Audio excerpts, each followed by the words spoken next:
ప్రియులారా, ఇక కాలము సంకుచితమై ఉన్నది. వచ్చువాడు ఆలస్యము చేయక త్వరగా వచ్చును అని చెప్పేసేసి దేవుని యొక్క వాక్యంలో వ్రాయబడినది. కాబట్టి ప్రభు రాకడ, అలాగే మన యాత్ర ముగింపు అనగా మన పోకడ రెండు కూడా లోకంలో జరగవలసినవి. కాబట్టి ప్రభు రాకడ కంటే ముందుగా మనమే లోకాన్ని విడిచి వెళ్ళవలసిన వారమై ఉన్నాం. కాబట్టి మనము వెళ్ళబోయేది దేవుని యొక్క నిత్యత్వం అన్న సంగతి దయచేసి మనం మర్చిపోద్దు. మరణం అనేది అదేదో పెద్ద విషపూరితమైనది కాదు.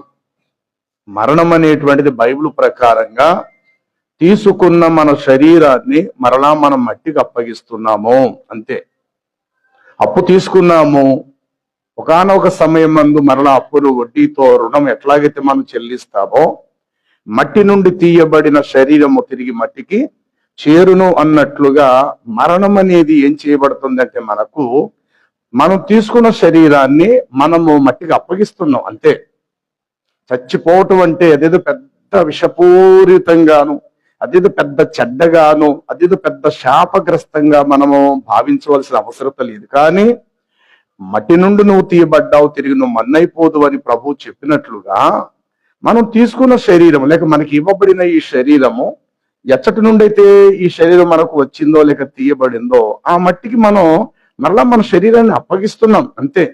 దీనిని మన వాళ్ళు మరణం అనేటువంటి మాటగా మనం భావిస్తూ ఉన్నాం. కాబట్టి ప్రియులారా, మరణం అందరికీ సంప్రాప్తము. అయితే మరణం సమయం మనకు రాకక ముందు మరి ప్రభు యొక్క మహిమకు చేర్చబడాలనే ఆలోచన మనలో ఉంది. కాబట్టి ప్రభు యొద్దకు చేరుకోవటానికి కావలసిన దైవిక అర్హతలలో ఒకటి ఏమిటంటే ప్రభు పరిశుద్ధుడై ఉన్నాడు. ప్రభు పరిశుద్ధుడై ఉన్నాడు. నేను పరిశుద్ధుడను కనుక మీరును సమస్త విషయములలో నా వలె పరిశుద్ధులనై ఉండండి అనేసి దేవుని యొక్క వాక్యంలో వ్రాయబడినది. దేవుడు పరిశుద్ధుడై ఉన్నాడు. దేవుడు పరిశుద్ధుడై ఉన్నాడు. మరి పరిశుద్ధుడైనటువంటి దేవుని యొద్దకు మనము చేరుకోవటానికి మనము కూడా పరిశుద్ధులముగా ఉండాలి. అయితే దేవుని యొద్దకు వెళ్ళేటువంటిది ఆత్మయే తప్ప శరీరం అయితే కాదు. రక్త మాంసములు దేవుని రాజ్యమును స్వాతంత్రించుకున్న నేరం. కాబట్టి ఇప్పుడు దేవుని యొద్దకు మనం చేర్చబడాలంటే దేవుడు ఎట్టి పరిశుద్ధుడునై ఉన్నారో అట్టి పరిశుద్ధులుగా మనం ఉండుట కొరకు ఈ లోకంలో మనలో మనం ప్రసవ వేదన పడాలి. బిడ్డను కనటానికి తల్లి ఎంతైతే ప్రసవ వేదన పడతాదో, గర్భాశయము నుండి బిడ్డ వెలుపలకు రావటానికి తల్లి ఎంత ప్రయాసపడతాదో, అలాగే ఈ గుడారములో మనలో మనము మూలుగుచున్నాము. 2వ కొరింథీ పత్రిక 5వ అధ్యాయము తొలి వచనములో ఈ మాట రాయబడింది. భూమి మీద మన గుడారమైన ఈ నివాసము అనగా శరీరము, భూమి మీద మన గుడారమైన ఈ నివాసం. ఒక్క నిమిషం, కొన్ని వస్తువులు దాచుకోవటానికి ఒక గుడారాన్ని వేసుకుంటాం, అనగా మనం ఉండటానికి ఒక ఇల్లు కట్టుకుంటాం, అదొక గుడారం, అదొక గుడారం. కాబట్టి ఈ ఆత్మకు ఈ శరీరం ఏమైందంటే ఒక గుడారం. భూమి మీద మన గుడారమైన ఈ నివాసము శిథిలమైపోయినను, అనగా శిథిలమైపోయేది మానవ శరీరం, మట్టికి వెళ్ళిపోతాది. శిథిలమైపోయినను చేతితో కాక దేవుని చేత కట్టబడినదియు నిత్యమైనదినైన నివాసము పరలోకమందు మనకున్నది. అనగా పంచభూతాలు మహావేంద్రముతో లయమైపోతాయి.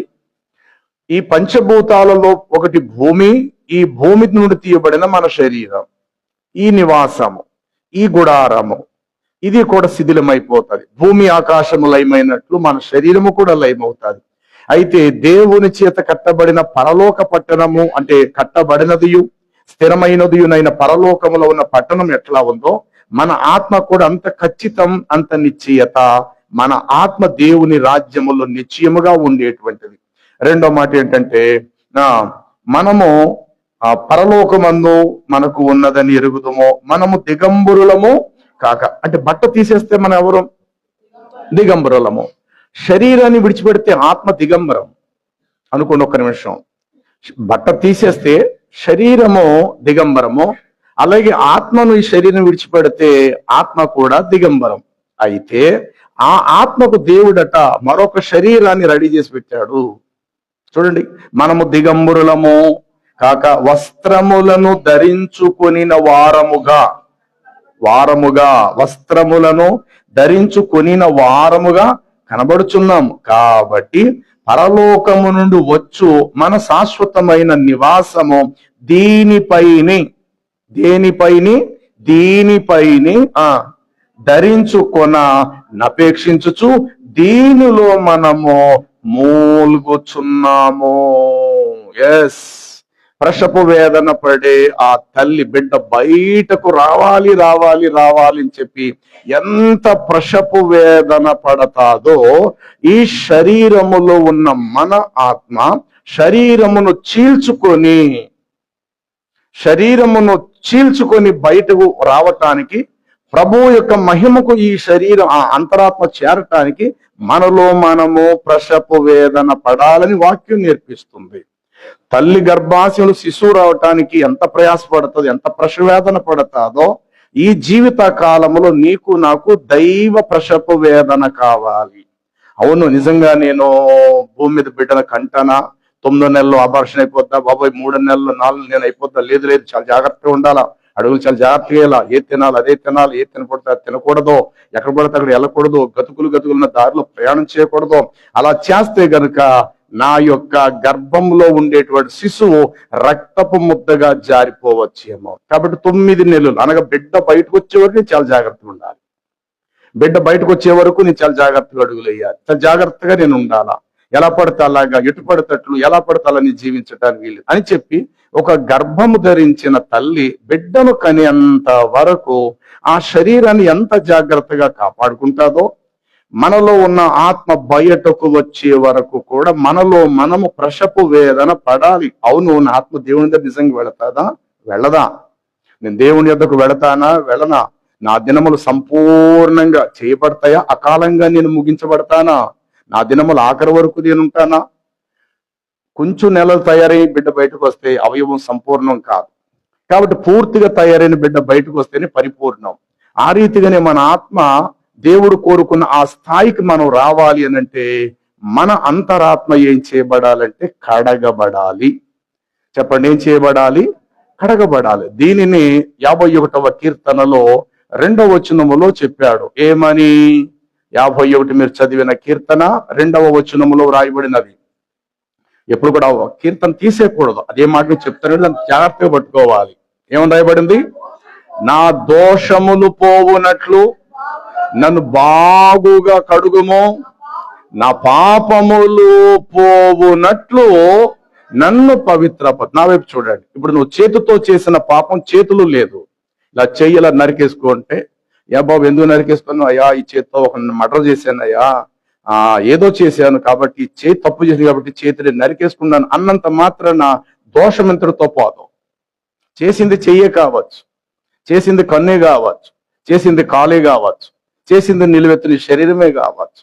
నీ శరీరాన్ని కట్ చేసుకున్నంత మాత్రాన, దీన్ని ఇలా నరికేసుకున్నంత మాత్రాన అంతటితో నీ పాపము నుండి నువ్వు విడుదల పొందలేవు. ఎందుకంటే శారీరముతో చేసే ప్రతి పాపము ఒక చోట జాగ్రత్త పరచబడుతుంది. నువ్వు నేను అది ఎవరైనా కావచ్చు, చేసిన ప్రతి పాపము ఒక చోటుకు వెళ్ళి స్టాండర్డ్ గా కూర్చుంటుంది. అదే మనిషి యొక్క అంతరాత్మలో. యోబు గ్రంథం 14వ అధ్యాయము 16వ వచనాన్ని మీరు గమనిస్తే ఇట్లా వ్రాయబడింది. నీవు నా పాపములను సహింపలేకయున్నావు, ఇప్పుడు నా పాపములు నీవు సహింపలేకయున్నావు, నా అతిక్రమములు నా అతిక్రమములు సంచిలో. ఏ సంచి అది? గోన్ సంచా, సిమెంట్ సంచా, బియ్యం సంచా? ఏ సంచి? సంచి అనేటువంటి వర్ణన, సంచి అనేటువంటి ఉపమాన అలంకరణ మన అంతరాత్మ.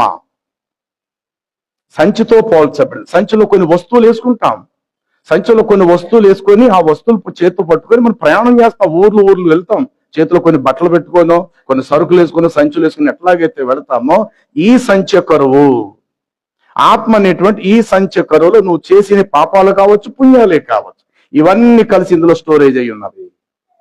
నువ్వు శరీరముతో చేసినంత మాత్రం నా చేయి నరికేసుకుంటే విడుదల లేదు. కన్నుతో చేసినంత పాపానికి నువ్వు కన్నే ఓడ తీసేసుకొని కన్ను తప్పు చూసింది చూడకూడదు కాబట్టి కన్ను పీకేసుకున్నానంత మాత్రాన క్షమాపణ నీకు దొరకదు. పౌలు అంటాడు, కాల్చబడి నా శరీరం అంతయు అప్పగించుకొనినను అనే మాట రాయబడినది. కాబట్టి దేహముతో జరిగించు వాటి క్రియలన్నీ కూడా ఎక్కడికి వెళ్తాయంటే ఆత్మ అనేటువంటి సంచిలోకి వెళ్ళి కూర్చుంటున్నాయి. ఇదే 5వ కీర్తన 10వ వచనం చూడండి. ఇది 2వ కొరింథీ పత్రిక 5వ అధ్యాయము 10వ వచనము. త్వరగా. ఎందుకనగా మనము జరిగించిన పనులు లేక క్రియలు చెప్పున అవి మంచి పనులైనను సరే చెడ్డ పనులైనను సరే దేహముతో జరిగించు వాటి ఫలము ప్రతివాడు పొందవలసి ఉన్నట్లు మనందరము క్రీస్తు యేసు న్యాయపీఠమునకు ఒక రోజు ప్రత్యక్షము కావలసి ఉంది. జాగ్రత్తగా అర్థం చేసుకోవాలి. కాబట్టి మనుషుల మధ్య మనం బ్రతకటానికి ప్రతిరోజు దేహాన్ని గడుపుకుంటున్నాం. అందుకు చాలు మనుషుల మధ్య ప్రయాణం చేయాలి. మనలో దుర్వాసన కనబడదు కాబట్టి సోపు రాసుకొని మన శరీరాన్ని మనం కడుక్కుంటున్నాం. ఎక్కడికి వెళ్తున్నారో బాబు? ఆఫీస్కి వెళ్తున్నాను. ఏం చేస్తున్నావు? స్నానం చేస్తున్నాను సార్. ఎందుకని? అయ్యో బయటవారు స్నానం చేయకపోతే ఎట్లా? ఆఫీస్కి వెళ్ళాలి కదా, 10 మంది మధ్యలో ఉండాలి కదా. ఓకే, మంచిది. మరి ఇప్పుడు మరణించి నేను ఎక్కడికి వెళ్ళిపోతున్నావు? దేవుని యొద్దకు వెళ్ళిపోతున్నావు. మరి దేవుని యొద్దకు వెళ్ళేటప్పుడు కడగబడవలసింది ఏమిటంటే ఆత్మ కడగబడాలి. దీనిని ఆ 12వ వచనంలో చెప్పాడు. హిస్సోపుతో 51వ కీర్తన, దాన్ని అలాగే తెరిచి ఉంచుకోండి, మీరు బ్రేలెట్ అడ్డు పెట్టి పట్టుకోండి. 12వ వచనం ఏం రాయబడినది? సమ్మతి గల మనసు అన్నాడు. దాని పై వచ్చిన ఏం రాయబడింది? ఈ సోపుతో నా పాపములను, త్వరగా చదవాలన్నమాట. ఈ సోపుతో నా పాపములను కడిగి వేయుమో. హిమము అంటే మంచు, హిమాలయాలు, హిమబిందు, హిమ పర్వతాలు, ఆకు మించి రాలి పడుతుంది. హిమబిందు అంటే మంచు చుక్కలు, మంచు డ్రాప్స్, చాలా స్పష్టంగా చాలా తెల్లగా ఉంటాయి. మంచు పర్వతాలు మనం త్రాగే పాలు కన్నా తెల్లగా కనబడతాయి. మంచు కొండలు. కాబట్టి దేనితో నన్ను కడిగి వేయమో అనంటే ఈ సోపుతో నా పాపములను కడిగి వేయుమో. అలాగే నేను ఎంత బాగుండాలంటే హిమము కంటేను, అంటే బొగ్గు ఎంత నలుపో హిమము అనేది అంత తెలుపు. అంటే హిమము కంటే తెలుపు ఏమైనా ఉందా ఈ ప్రపంచంలో? ఏమీ లేదు. హిమము దగ్గర మీరు తీసుకెళ్లి తల్లి పాలు తీసుకెళ్ళండి. తల్లి పాలు అన్న కాస్త ఆ మిల్క్ కలర్, మిల్క్ అంటే పాలే కదా, అది కాస్త గోల్డ్ కలర్ లో ఒకవేళ తక్కువగా ఉండొచ్చేమో, కానీ హిమము మాత్రము చాలా ప్యూర్ వైట్ కలర్. ఇంకంతకు మించిన తెలుపు ఎక్కడ కనబడదు హిమము. కాబట్టి హిమము ఎంత తెలుపు గలదో చెప్పండి, అంతకంటే కూడా ఎక్కువగా నన్నేం చేయము. అది విషయం. కాబట్టి ఇప్పుడు కడగబడవలసిందల్లా ఏమిటి అని అంటే, మనుషుల మధ్య ఉంటాం కాబట్టి దేహమును కడుక్కోవటం సాధ్యం. అయితే దేవుని యొద్దకు వెళ్ళటానికి దేహము మాత్రమే శుద్ధి సరిపోదు. వేమన గారు వేమన పద్యంలో ఒక మాట చెప్పాడు. ఏమి ఆ మాట అంటే, ఆ దేహ శుద్ధి మాత్రమే ఉంటే ప్రయోజనం లేదు, ఆత్మశుద్ధి లేని ఆచారమేలా?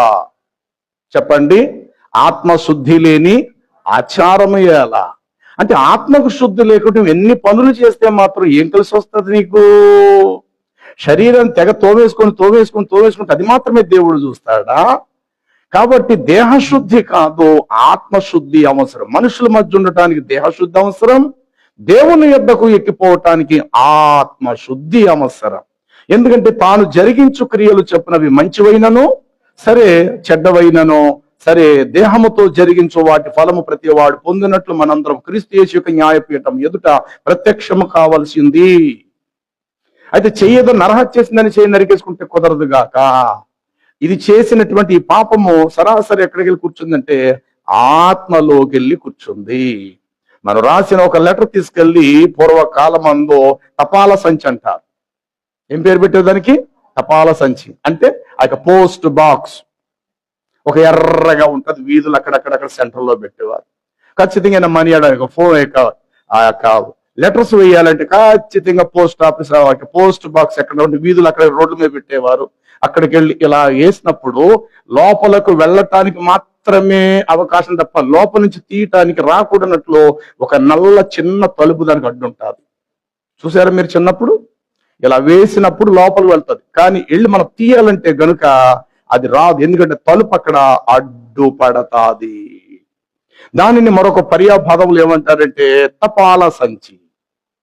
అంటే నీ అవసరాలు ఏమున్నాయో, ఏమేమి ఉన్నాయో, మంచి ఉత్తరమే కావచ్చు, అది చెడ్డ ఉత్తరమే కావచ్చు, బాబు నేను రేపు ఊరు వస్తున్నాను అన్న మాటే కావచ్చు, లేదంటే కాదు దూషించే లెటరే కావచ్చు, ఏదైతేనే అవన్నీ కలిపి ఇందులో ఉన్నాయంటే తపాలా సంచి అనబడిన ఆ పోస్ట్ బాక్సులు ఎట్లాగైతే ఉన్నాయో, మానవుడు చేసిన ప్రతి మంచి పని కావచ్చు, చెడ్డ పని కావచ్చు, దేహముతో జరిగించు వాటి ఫలం, అవన్నీ క్రియలు కలిపి ఎక్కడికి వెళ్ళి మూట కట్టుకొని కూర్చున్నాయనంటే మనిషి యొక్క అంతరాత్మ.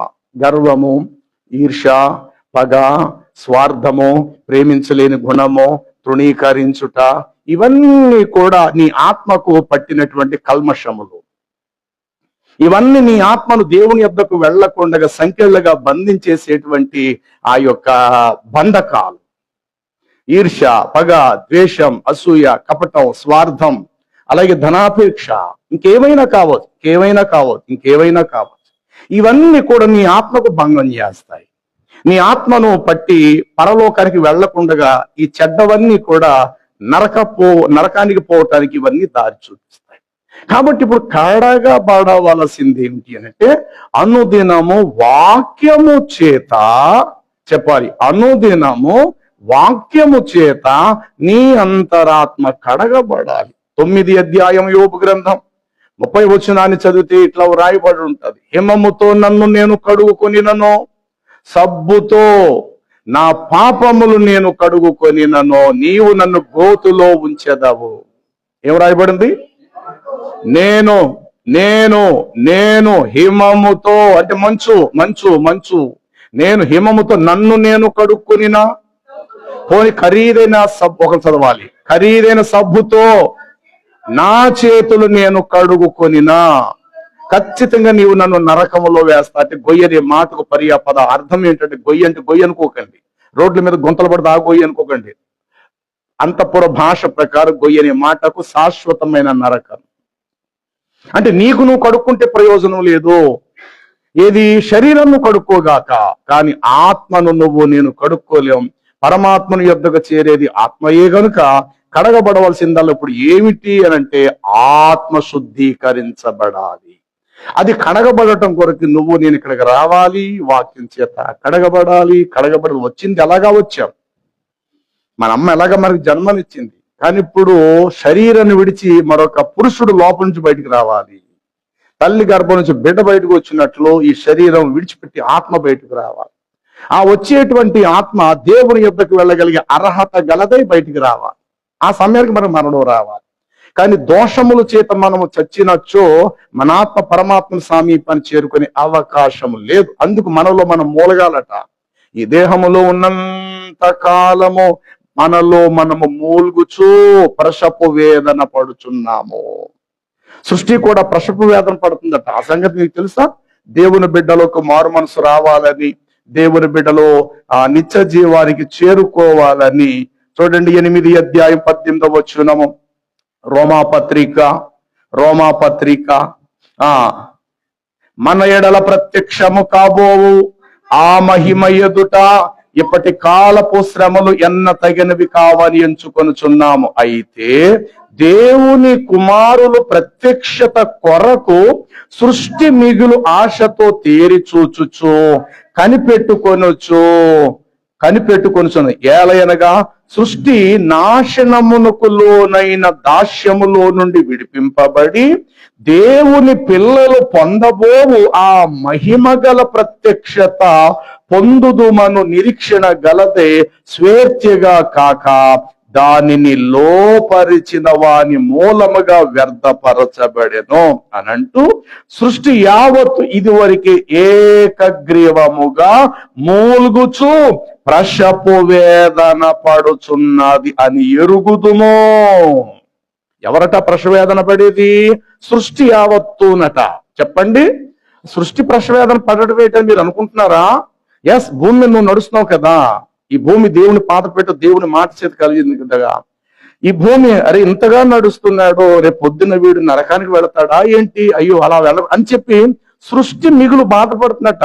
దేవుని కుమారులు పొందబో మహిమ కోసం వీడు వెళ్తాడా వెళ్ళడా, అసలు ఈ పరలోకానికి వెళ్తాడా వెళ్దా, నా చెట్టు ఫలాలు తింటుంది అది చెట్టు, అయ్యో నా నీళ్లు తాగుతున్నాడు అని చెప్పి సృష్టిలో ఒక పదార్థం నీళ్లు, సృష్టిలో ఒక పదార్థం భూమి, ఇంత నడుస్తున్నాడు, ఇన్ని ఊర్లు వెళ్తున్నాడు, కానీ దేవుని ఊరు వెళ్తాడా లేడా అని భూమి ఇన్ని ఫలాలు తింటున్నాడు, వీడు బతుకుతున్నాడు, కనీసం పరలోకానికి వెళ్ళి జీవవృక్ష ఫలం తింటాడా లేదా, వీడు ఇన్ని నీళ్లు తాగుతున్నాడు భూమి మీద, వీడు వెళ్ళిపోయిన తర్వాత జీవజలములు నిత్య జీవములు త్రాగుతాడా లేదా వీడు అని చెప్పి సృష్టి యావత్తు, అర్థమవుతుందా, సృష్టి యావత్తు మిగులు ప్రసపు వేదన పడుతుంది. ఎందుకని, దేవుని పిల్లలు పొందబోవ మహిమ గల ఆ స్వతంత్రము గల నిత్య జీవము కొరకు ఇదివరకు ఏకగ్రీవముగా సృష్టి యావత్తు ప్రసపు వేదన పడుచుంది. కాబట్టి మనలో మనం మూలుగుచూ ప్రసపు వేదన పడుచున్నాము.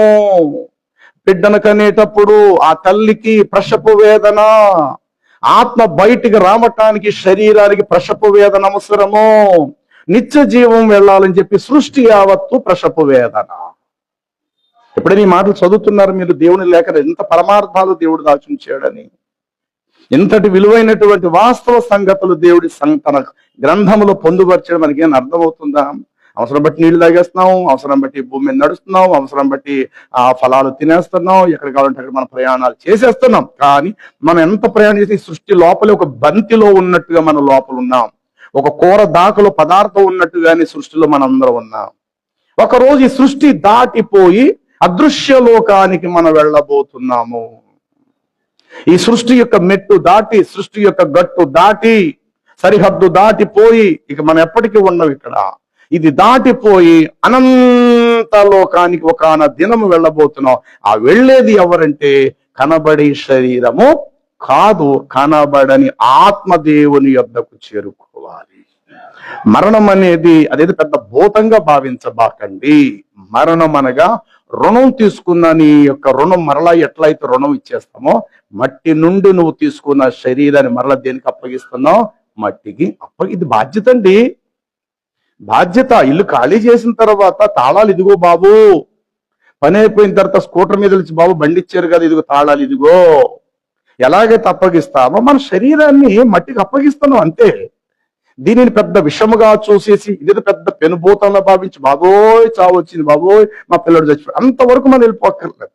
స్టార్టింగ్ మనం తీసుకున్నాం ఈ శరీరాన్ని మట్టి నుండి, దేవుడు మనకిచ్చాడు, మట్టి నుండి మనం సృష్టించాడు. తిరిగి శరీరం ఏమైపోవాలంటే మట్టికి చేరుకోవాలి. ఆత్మ తాను దయచేయు చెప్పాలి దేవుని యొద్దకు వెళ్ళవలసి ఉంది. కాబట్టి ఇప్పుడు కడగబడవలసింది ఏమిటంటే ఆత్మ. ఈ ఆత్మ కడగబడటానికి నీకు ఏం అవసరం అంటే పశ్చాత్తాపం కావాలి, తర్వాత కృతజ్ఞత నీకు కావాలి. కడగబడిన వారు చూడండి, యెహెజ్కేలు గ్రంథము 16వ అధ్యాయం, యెహెజ్కేలు గ్రంథము 16వ అధ్యాయాన్ని మీరు గమనిస్తే 9వ వచనం త్వరగా చదవాలి. 16 అప్పుడు నేను నీళ్లతో నిన్ను కడిగి నీ మీద ఉన్న రక్తపు డాగులు మరకలన్నీ నేను తుడిచి నిన్ను నూనెతో శుభ్రంగా అంటి విచిత్రమైన కుట్టు పనిగల మెత్తని వస్త్రములు నేను నీకు ధరింపచేసి సన్నమైన ఎర్రని చర్మముతో చేయబడిన పాదరక్షములు కూడా నీకు తొడిగించి తిని. ఏమంటే పుట్టిన వెంటనే మంత్రసాన్లో ఆ అమ్మ తరపునోళ్ళు ఎవరు ఉంటారు కదా, ఆ తల్లికి పురుడేసే సమయంలో పురుడేసినట్టు బిడ్డ బయటకు రావడంతో అలా వదిలేస్తారా అక్కడ ఉన్న వాళ్ళు? నో, ఏం చేస్తారట, బిడ్డ మీద ఉన్న రక్తపు మరకలను కడుగుతారు, గుడ్డతో తుడుస్తారు. అది హాస్పిటల్లోనని అదే పని చేస్తారు. దానిపై వచ్చిన చూడండి, నీవు పుట్టిన నాడు నేను చూడగా నీవు చూడన సహాయముగా ఉంటివి. ఎన్నో వచనం? 7వ వచనం ఏమని రాయబడినది? మరియు నేలను నాటబడిన చిగురు వృద్ధి అగున్నట్లు నేను వృద్ధిలోకి తేగా నీవు ఎదిగి పెద్దదాన్ని వైతివి. అమ్మా, నీవు పుట్టిన నాడే బయట నేలను పారవేయబడి చూడన సహాయముగా ఉంటివి. అయితే నేను నీ యొద్దకు వచ్చి రక్తములో పొర్లుచుండిన నిన్ను చూచి నీవు రక్తములో పొర్లుచున్నా నీవు బ్రతుకుము, బయటకు వచ్చావు కదా తల్లి కడుపులోంచి 9 మాసాలటి, బ్రతుకుము అని నీకు నేను ఆజ్ఞాపించగా నీవు నీ రక్తములో పొర్లి ఉన్నను బ్రతుకుమని నీతో చెప్పగా నువ్వు బ్రతికితివి. ఎస్ అమ్మయ్య కనేసిందమ్మ బాబు, ఫ్రీ డెలివరీ అయ్యి బాబు చాలా అందంగా ఉన్నాడు మా బిడ్డ, చాలా బాగుందమ్మా ఆడపిల్ల అని అంటాం కదా. పుట్టేసిన వెంటనే మన కన్నులు చూస్తాయి పసికందుని. ఏం చేస్తాం? వెంటనే రక్తపు దాడులు తుడుస్తాం. తల్లికి బిడ్డకి సంబంధించిన మైలు రక్తం. ఇప్పుడు తల్లిని ఈ భూలోకంతో పోల్చుకోండి. భూమి నుండి మనం బయటకు ఎట్లాగెత్తిచ్చామో దావీదు అంటాడు, నా తల్లి గర్భంలో నుండి నన్ను తీసినప్పుడు నేను దిగంబరిగా వచ్చింది నేను యోబు కూడా చెప్పాడు. అనగా మట్టి నుండి దేవుడు తీసినప్పుడు బట్టతో ఆదాముకు చుట్టూ బయటికి తీలా, నేల నుండి దేవుడు మా ఆదామును తీసినప్పుడు దిగంబరిగానే ఉన్నాడు. అతను దిగంబరన సంగతి అతనికి తెలియదు. అవ్వను కూడా అలాగే చేశాడు, ఆమె దిగంబరన సంగతి కూడా ఆమెకు తెలియదు. తదుపరి వారికి సిగ్గు తెలిసిన తర్వాత అంజూరపు ఆకులను కచ్చడమ్ములుగా చేసి వారు మొలకు చుట్టుకొనిరని తర్వాత వచనాల్లో రాయబడింది.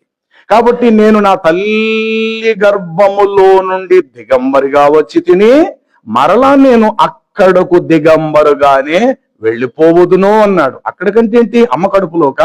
నో, భూగర్భములోకి. అసలు తల్లి ఎవరంటే భూమి మనకు. అందుకే హిందూ శాస్త్రాల్లో భూమాత అన్నారు, తప్పు కాదు. కానీ దాని యొక్క అంతరాంగం అంత అంతర్థమో తెలుసుకోక కొంతమంది వేరుగా భావించొచ్చేమో కానీ భూమాత, భూమాత, గోమాత తప్పు కాదు. ఎందుకు తప్పు కాదు? తల్లి చచ్చిపోయిన టైంలో అదే పాలు తీసుకొచ్చి ఆ పసికందుకేస్తే పిల్లోడు అవుతాడు, బ్రతుకుతాడు. అప్పుడు ఏమైంది? ఆవు తల్లి స్థానంలోకి వచ్చింది. గోమాత, వృక్షమాత. ఎందుకని? దాని ఫలాలు మనం తిని, అమ్మ ఎలాగైతే పాలు ఇచ్చి మనం పెంచిందో ఫలాలు తింటూ మనం బతుకుతున్నాం. ఆవు పాలు ఆవే కానీ గేదే కానివ్వండి మాతే. ఎందుకంటే తల్లి చేయవలసిన పని ఆవు చేసింది, పాలు ఇచ్చింది, మనం బ్రతికేమో. పుట్టిన వెంటనే తల్లి చచ్చిపోయింది, మరి పిల్లలకు పాలు ఎవరు ఇస్తారు? ఎస్, ఆవు ఇచ్చిందో, గొర్రె, మేక ఏదైతేనే. అలాగే వృక్షము ఫలాలు ఇచ్చింది. అలాగే భూమిలోంచి మనం వచ్చాము, తిరిగి ఆ భూమిలోకే మనం వెళ్ళిపోవలసిన వారమై ఉన్నాము. కాబట్టి భూమికి ఏం పేరు పెట్టారు అని అంటే భూమాత, వృక్షమాత, గోమాత. ఎందుకు తల్లి స్థానములు ఇవన్నీ ఉన్నాయంటే ఇవన్నీ మనం బ్రతికించేవై ఉన్నవి. దేవుడు అంటాడు, నీవు పుట్టిన నాడు చూడగా నీ నాభి సూత్రము కోయబడలా. కింద వచనాలు వచ్చేసరికి అక్కడ ఏమంటాడనంటే ఎన్న వచ్చినది, నీ నాభి సూత్రము కోయబడలేదు అనే మాట కనబడుతుంది ఇందులోనే. చూడండి, మొదటి అధ్యాయము 16వ అధ్యాయంలోనే అమ్మా 4వ వచనం, నీ జనన విధము నేను చూడగా నీవు పుట్టిన నాడు పేగు బంధం అనగా నాభి సూత్రము కోయబడలేదు, శుభ్రమగుటకు కనీసం నీవు నీళ్లతో కడగబడను లేదు, వారు నీకు ఉప్పు రాయకపోయి. ఇప్పుడైతే మనము బేబీ సోప్ రాస్తున్నాం, ఇది ఇప్పటి కాలం, లేదా ఇంకేదో పూర్వం నలుగు పిండి ఇలా దాటుకుంటూ మరి పురాతన కాలానికి వెళితే అసలు రక్తములో పొర్లుచున్న నీసి కంపు గలిగిన పసికందును దేంతో కడిగేవారంటే ఉప్పుతో కడిగేవారు. ఎస్, ఉప్పు నీళ్ళు. ఎందుకంటే మీరు చేపల కూర వండిన ఆ యొక్క దానిని ఉప్పుతోటే మీరు కడుగుతారు. చేప ముక్కలు దేంతో కడుగుతారటండి? ఉప్పుతోటే మీరు. ఎందుకంటే నీ శ్వాసన పోవాలి, దాని మీద పులుసంతా పోవాలి. అలాగే ఇక్కడ ప్రభువు అంటాడు, నీవు పుట్టిన నాడు రక్తములో పొర్లుచున్న నిన్ను నీకు శుభ్రమగుటకు నీళ్లు కడలేదు, ఎవడు నీకు ఉప్పు కూడా నీకు రాయలేకపోతిరి. అయితే కనీసం బట్ట చుట్టకపోయిరి, ఈ పనులలో ఒకటైనను నీకు చేయలేకపోయిరి, ఎవరు నీ యందు కటాక్షింపలేకపోతిరి, ఒకడున్న లేడు పోయిన. నీవు పుట్టిన నాడి బయట పారవేయబడి చూడనసాయంగా ఉంటివి. అయితే నేను నీ యొద్దకు వచ్చి రక్తంలో పొర్లుచున్న నిన్ను చూచుచు నీ రక్తంలో పొర్లుచున్న నీవు బ్రతకమని నేను నీతో చెప్పగా నీవు రక్తంలో పొర్లుచున్న బ్రతుకుమని నీతో చెప్పి తిని, మరియు నేలను నాటబడిన చిగురు వృద్ధి యొగినట్లు నేను నిన్ను వృద్ధిలోనికి తేగా నీవు ఎదిగి పెద్దదాని ఆభరణ భూషితరాలవైతివి. దిగంబరివై వస్త్రహీనముగా ఉన్న నీకు ఇప్పుడు ఒక విలువైన స్థానము ఏర్పడెను. 10 మందిలో నీకు ఒక గుర్తింపు, ఒక స్థానము ఏర్పడెను. అలాగే నీకు తల వెంట్రుకలు కూడా పెరిగెను. మరియు నేను నీ యొద్దకు వచ్చి నిన్ను చూడగా ఇష్టము పుట్టించు ప్రాయం, అంటే పెళ్లి ఏడు, పెళ్లి వయసు, ఇష్టము పుట్టించు ప్రాయము నీకు వచ్చి ఉండను కనుక నీకు అవమానము కలగకుండునట్లు నిన్ను పెండ్లి చేసుకొని నీతో నిబంధన చేసుకొనగా నీవు నా దానివైతివి. ప్రపంచములో ప్రియులారా, సమస్త బంధముల కంటే భార్య భర్త బంధం అతి పవిత్రమైనది, విలువైంది. దాని తర్వాత సృష్టి క్రమం కనుక పిల్లలు పుట్టడం, మనవాళ్ళు రావటం, మనవరాళ్ళు రావటం, ఏమంటే ఇంకా లైన్గా జరుగుతాయి. ముందు బంధం, 2 శరీరాలు ఏకమవుట. దీని ప్రభువు చెప్పాడు, నేను సృష్టించాలా వదిలేలా, నాలో నిన్ను కలుపుకోవటానికి, నీలో నేను ఉండటానికి. ప్రేమ అనేటువంటి ఒక బంధం అనే, ఒక వివాహ బంధం అనే పేరుతో నీవు నాదానవైతివి, నువ్వు నాదానివైతివి. నేను వెళ్ళే ప్రతి చోట నేను తీసుకువెళ్తా. నేను ఎక్కడైతే నిత్య జీవనం, అక్కడ నువ్వు నాతో పాటు ఉంటావు. ఎస్, ఎంత అందమైన, ఎన్ని చదువులు చదివించినా ఆడబిడ్డ మన ఇంట్లో ఉండదు. అందుకే బైబిల్ చెప్తుంది, ఆమె బహుమానం, కుమారుడు స్వాస్థ్యం. స్వాస్థ్యం ఆస్తి స్థిరమైనది, బహుమానం వేరే వాళ్ళకి ఇచ్చేయాలి, మన చేతిలో ఉండదు. నువ్వు అల్లారు ముద్దుగా పెంచు, ఎంత అందంగా పెంచు, ఎంత చదువులు చదివించుగాక ఆ బహుమానం వేరే వాడి చేతుల్లో పెట్టాలి. అతడితో ఆమె జీవితం వాడితోటే చచ్చిపోయే వరకు. ఆమె కూడా సంతానాభివృద్ధి కలిగిస్తుంది, బిడ్డలను కంటాది. కాబట్టి ఇక్కడ అంటాడు, నేను ఎద్దుకు చూడగా చూడని అసహ్యంగా ఉన్న నీ యందు జాలిపడి కడిగింది నేనే, బట్ట చుట్టింది నేనే, ఉప్పు రాసింది నేనే, నీవు శుభ్రముడు అన్ని పనులు చేశాను. నువ్వు ఎదిగి పెద్దదానం అయినట్లు, నువ్వు ఆభరణ భూషితురాలు అయినట్లు నేను నిన్ను అలంకరించి తిని, ఒక సమయం వచ్చేసరికి ఇష్టం పుట్టించు ప్రాయము నీకు రాగా, అరే ఈమెకు తోడు లేదే అని అవమానము కలగకుండునట్లు. వినండి, భర్తకు ఏ భార్య దూరమైన, అందరి విషయాలు జాగ్రత్త వినాలి ఈ మాట. ఆమెకు సమాజంలో విలువ ఉండదు. ఆ ఇంటి పక్కన ఉన్నటువంటి ఒక అనారోగ్యుడు కూడా ఆమె మీద కన్నేస్తాడు, కానీ వాడికి శక్తి లేకపోయినా ఆమెకు చూస్తాడు. భర్తతో పాటు కలిసి ప్రయాణం చేసినప్పుడు ప్రతి స్త్రీకి విలువ. పురుషుడు ఒంటరిగా ఉన్న ఇబ్బంది ఏమి లేదు, జాగ్రత్తగా అర్థం చేసుకోవాలి. స్త్రీ మాత్రం ఒంటరిగా ఉందా, ఆమె బ్రతకవలసిన దినాలు బ్రతకలేదు, అవమానాలు ఎదురవుతాయి. ఒకవేళ ఏ ఊరైనా వెళ్ళి రాత్రి కొంచెం లేటుగా వస్తే ఎక్కడికో తిరుగుతుందమ్మా, భర్త చచ్చిపోయాడు కదా, ఎక్కడికో పోయింది. అదే అర్ధరాత్రి 1 గంటకి మొగోడు రానివ్వండి, అన్నేమి అందులో, ఏమ్మా రాత్రి అంతా కార్ డ్రైవింగ్ చేసినా ఆ ఊరిలో, అలాగే సార్ కూర్చోండి బాబు, నా కొడుకే అర్ధరాత్రి అంతా డ్రైవ్ చేయొచ్చాడమ్మా నా కొడుకు అని అంటది మగపిల్లవాడిని. అదే ఆడబిడ్డ 1 గంటకి ప్రతిరోజు అర్ధరాత్రి 2ంటికి వస్తే గనుక అక్షంతలు పడిపోతాయి. అంటే స్త్రీ అదే భర్తతో రానివ్వండి, ఏ సమస్య లేదు. పురుషుడు ఒంటరిగా వచ్చినా పర్వాలేదు, కానీ స్త్రీ మాత్రం తన ఇంటికి అర్ధరాత్రి 1 గంటకు వస్తే కనుక చుట్టుపక్కల లక్షంతలే వేస్తారు. కాబట్టి ఆడది ఎప్పుడు కూడా పురుషుడు లేకుండా ఒంటరిగా ఉంటే పక్కింట్లో వాడు జబ్బుతో ఉన్న ముసలివాడు కూడా ఆమె మీద కన్ను వేయటానికి, అనభగించడానికి ప్రయత్నం చేస్తాడు. ఎంతన్నా స్త్రీకి పూర్తిగా తల ఎవరంటే పురుషుడే. పురుషుడుంటేనే స్త్రీకి విలువ. అదే పురుషుడు లేకపోతే సమాజం స్త్రీని చాలా చెడ్డగా చూస్తుంది ప్రియులారా. అలాంటి స్త్రీకి అవమానము కలగకుండునట్లు, మనుషుల చేత నువ్వు నిందించబడుకుంటున్నట్లు, నువ్వు నాదానివి అని నిన్ను చేర్చుకొనున్నట్లు, నీకు యుక్త వయసు వచ్చేసరికి నేను నిన్ను పెండ్లి చేసుకొని నీతో నిబంధన చేయగా నీవు నాదానివైతివి. ఇదే ప్రభువైన యెహోవా వాక్కు. అప్పుడు నేను నీళ్లతో నిన్ను కడిగి నీ మీద ఉన్న రక్తమంతా తుడిచి నిన్ను నూనెతో అంటి విచిత్రమైన కుట్టు పని చేసిన వస్త్రములు నీకు ధరింపచేసి తిని, సన్నమైన ఎర్రని చర్మముతో నేయబడిన పాదరక్షకులు కూడా నీకు తొడిగించి తిని, సన్నపు అవిసినేర బట్ట కూడా నేయించి తిని, నీకు పట్టు బట్ట ధరింపచేసి తిని, మరియు ఆభరణముల చేత నిన్ను అలంకరించి. ఏమండి, మీరు దీన్ని ఏదో చౌకు కుట్టాలని ప్రయత్నం చేయకండి, దీని అర్థాలు వేరు. ఇక్కడ నీ చెవులకు నీ ముక్కులకు పోగులు పెట్టించి తిని, ఏం రాయబడింది అక్కడ? కాబట్టి బైబిల్లో ఉంది కాబట్టి మా పిల్లలకు అలా చేస్తామని అనుకోబాకండి, దీని అర్థాలు వేరు. చెప్పాలి, నీ చేతులకు కడియములను పెట్టి నీ మెడకు గొలుసులను వేసి, ఒక మాట సామెతలో ఈ మాట మీకు తెలుసు, కంఠభూషణమునకు నా ఆజ్ఞను ఆభరణముగా నీవు ధరించుకో. అనగా వినగలే బుద్ధి నీకు కావాలి కాబట్టి చెవుకి నీకు పోగవసరము. ఈరోజు చెవులు గుర్తించుకున్నారు కదా, బైబిల్ ప్రకారం ఒకసారి మీకు చెప్తా చూద్దరు గాని. అసలు చెవికి కన్నం పెట్టి రింగు ఎవరు పెడతారు? అలా పెట్టుట వల్ల బైబిల్ మనకేం బోధిస్తుంది అని అంటే, నువ్వు దాసీవి అని అర్థం.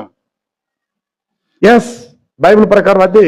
ఇజ్రాయేలీలు ఎవరైనా ఒక దాసుడిని కొనుక్కుంటే వెండి చేత, వీడు మా ఇంట్లో పనిచేసే నౌకరు, వీడు మా మనిషి, వీడిని మీరు ఎవరు తీసుకెళ్ళడానికి ప్రయత్నాలు చేయకండి, మా ఇంట్లో వీడు పేడెత్తుతున్నాడు, పశువులకు మేపేస్తున్నాడు, వీడు మా ఇంట్లో దాసుడు అని చెప్పుకోవటానికి వాడికి ఒక సూదితో వాడి చెవికి గుచ్చి రింగు పెట్టాలి.